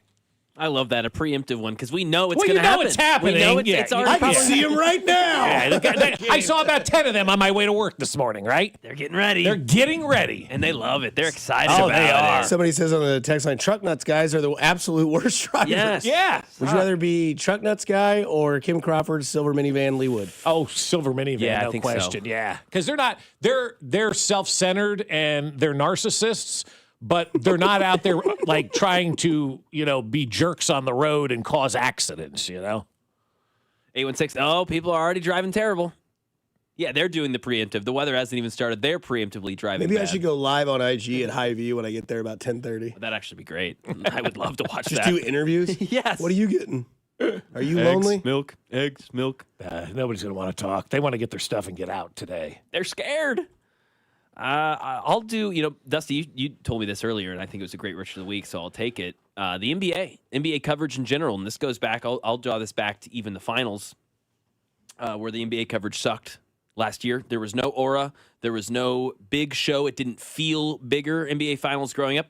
I was a kid, so it's different. Things feel bigger, but they had the finals on the court, and the announcers seemed different, and it just seemed like it was a bigger ordeal. It was a big production. That failed. Of course, we know the TNT moved to ESPN, or the what's the show called? Inside the NBA? Inside the NBA moved over to ESPN. First night of the NBA, great, right? They didn't change much. Only the logo shifted. Same guy, same cast, same crew. We've seen them 3 times since opening night, 4 times total. We are halfway through the NBA season. And I just am wondering, what else are you guys going to screw up, NBA? You start a game at 7 o'clock? No, it's not going to start till 7:30. This guy's not going to play this night. This guy's not going to play this night. Oh, yeah, your favorite broadcasters, legends, Hall of Famers that you promised you were going to keep. Yeah, we're actually only going to have them, 8 times all season? Maybe they're saving for the stretch run and for the postseason. Maybe. Yeah. And I would venture to say, I bet a lot of those guys on that set, Charles included, probably signed a contract that had a limited number of appearances in there, right? And so they've got to keep that number and under that number or hit that number. If they go over that number, then they're going to have to pay those guys. And so it's probably why you don't see a lot of them on SportsCenter and all these other things, because they all said, look, we'll appear, but we're going to get paid every single time that we're on the air. And ESPN's like, fine, 4 times. That's the way that I look at this, because there's no better pregame show in sports than inside the NBA. And your ESPN, whatever you're rolling out, stinks. Use those guys. But I guarantee you there's probably an appearances clause that those guys have signed in their contracts to limit going on ESPN and the random stuff in the middle of the day, like the Ocho and whatever else, Barkley talks about. Yeah, you said the Ocho, Nacho, Echo. I love him. So good. But we need more of him. And we do. They all went in going. How about Jordan? No, I don't know. Yeah, I haven't seen him. I knew that was a We're getting an 8-part series. We got 1 and done. See you. Thank you very much. Because Jordan goes, okay, you're going to pay me for part 2. And NBC's like, no, well, we're not doing it. No, they just cut up the 3 hours of him and Mike Tirico. That's all they're doing. It's a bunch of fake stuff. I don't know. It just seems like a bunch of, dog and pony show. Sucks. Also, last night, bunch of NBA on. 8 games. Can't find it. Can't watch it. You need a box. I know that. I bet Asher found him just fine. Asher, yeah, or live betting. Yep. Yeah, I was looking forward to watching that. What is it? Rockets-Sixers game. Yeah, it was a good game. Yeah, could have been a game-winning shot by Tyrone Maxey, and then there was a goaltending call that was not called by Kevin Durant, which meant it go to overtime. And I didn't get to see it except on my phone for a highlight on Twitter. I was disappointed because there was nothing else on last night, so I started James Bond. Went to overtime. Sixers won. Yeah. I got the solution for you. Got that box. Gotta get a box. Rockets Pistons tonight. Prime Video. Damn, that's like 3 games in 4 days for the Rockets. Yeah, it is. And that's I feel like they just played the Spurs 2 days ago. And then they played last night against Philadelphia. Now they're at Detroit, which is tonight or tomorrow? Tonight, best team in the East. So they're playing 3 days in a row? Yeah, it sucks. Wait, hold on a second. 3 days in a row? The NBA is doing this now? Let me see. Because Wednesday, Thursday, Friday, right? Or did they play Tuesday, Thursday, Friday? Looks like they didn't play. No, they played Tuesday. Yeah. Was it Tuesday? They didn't play Wednesday. They played Thursday and Friday. 3 and 4 Okay, days. that's fine. All right, that makes sense. But again, it goes to my point. They were on Prime last night. Okay, put them on cable. Like, sorry. Like Rocket Sixers? And we're Come not on. saying all of them have to be just one game. Put 2 of the 8. Even put that Lakers-Clippers game on late at night. Put that on at 9:30 and put a game on before it. Somebody asked what Bond film. I'm starting from 1 and going all the way through. Go. The toughest part of this challenge is going to be getting through the Roger Moore years. Nobody liked the Roger Moore years. There is one person that does, and you know exactly who it is. Roger Moore? Mm-hmm. It's Steven Spielberg. Yeah, I knew. He thinks Roger Moore is the best James Bond. I'm dead serious. He likes having those takes. Yeah, he says Roger Moore is the best James Bond, and he has the best films. Live and Let Die is good, but the others are terrible. Like, Roger Moore was a cheesy Bond. It's very simple how the Bonds go. It is, in this order, Sean Connery, followed by Daniel Craig, followed by George Lazenby, the Australian, then Pierce Brosnan, then Roger Moore, then probably Timothy Dalton. I'm a nerd. I've seen all of them but the Roger Moore films. I told my dad, I said, hey, Dad, by the way, because he's introduced me to him. He had all the books. I said, all the Bonds are available on Netflix. He goes, I saw that. I said, I'm going to watch 1 through 25 or however many they are. He goes, well, you can skip the Roger Moore ones. I said, I've never seen them, and I've got to fight through it. He goes, good luck. So, yeah, James Bond all over Netflix. If you got nothing else to do this weekend. Well, which is all of us, right? Mm-hmm. Yeah. I'm not stunned, but I am stunned that Spectre would have that take. Yeah, like the classic hot honey. Yeah, the classic hot honey and pepperoni, peanut butter, pepperoni and hot honey, the classic. Hot honey's taken over. Chocolate isn't a candy. No, hot honey's on the McDonald's menu 8 months late. It's been around forever. Stop the Roger Moore slander. It's terrible. He had Jaws, a villain with metal teeth that gets stuck to like a hot air balloon and falls into a power plant and lives. Shout out to James Bond. Shout out to all of you. Stay safe. Stay warm. Yeah. Just do the right thing this weekend. Nothing else you can do other than. Okay, the wind chill's going to be a bit. That's right. Also, go do nice things for somebody. You never know. It can change their day, their week, their month, their year. It's simply cool to care. Kansas City, stay kind, stay safe, stay groovy, stay warm. We'll talk to you on Monday. Cody Golden Drew are next.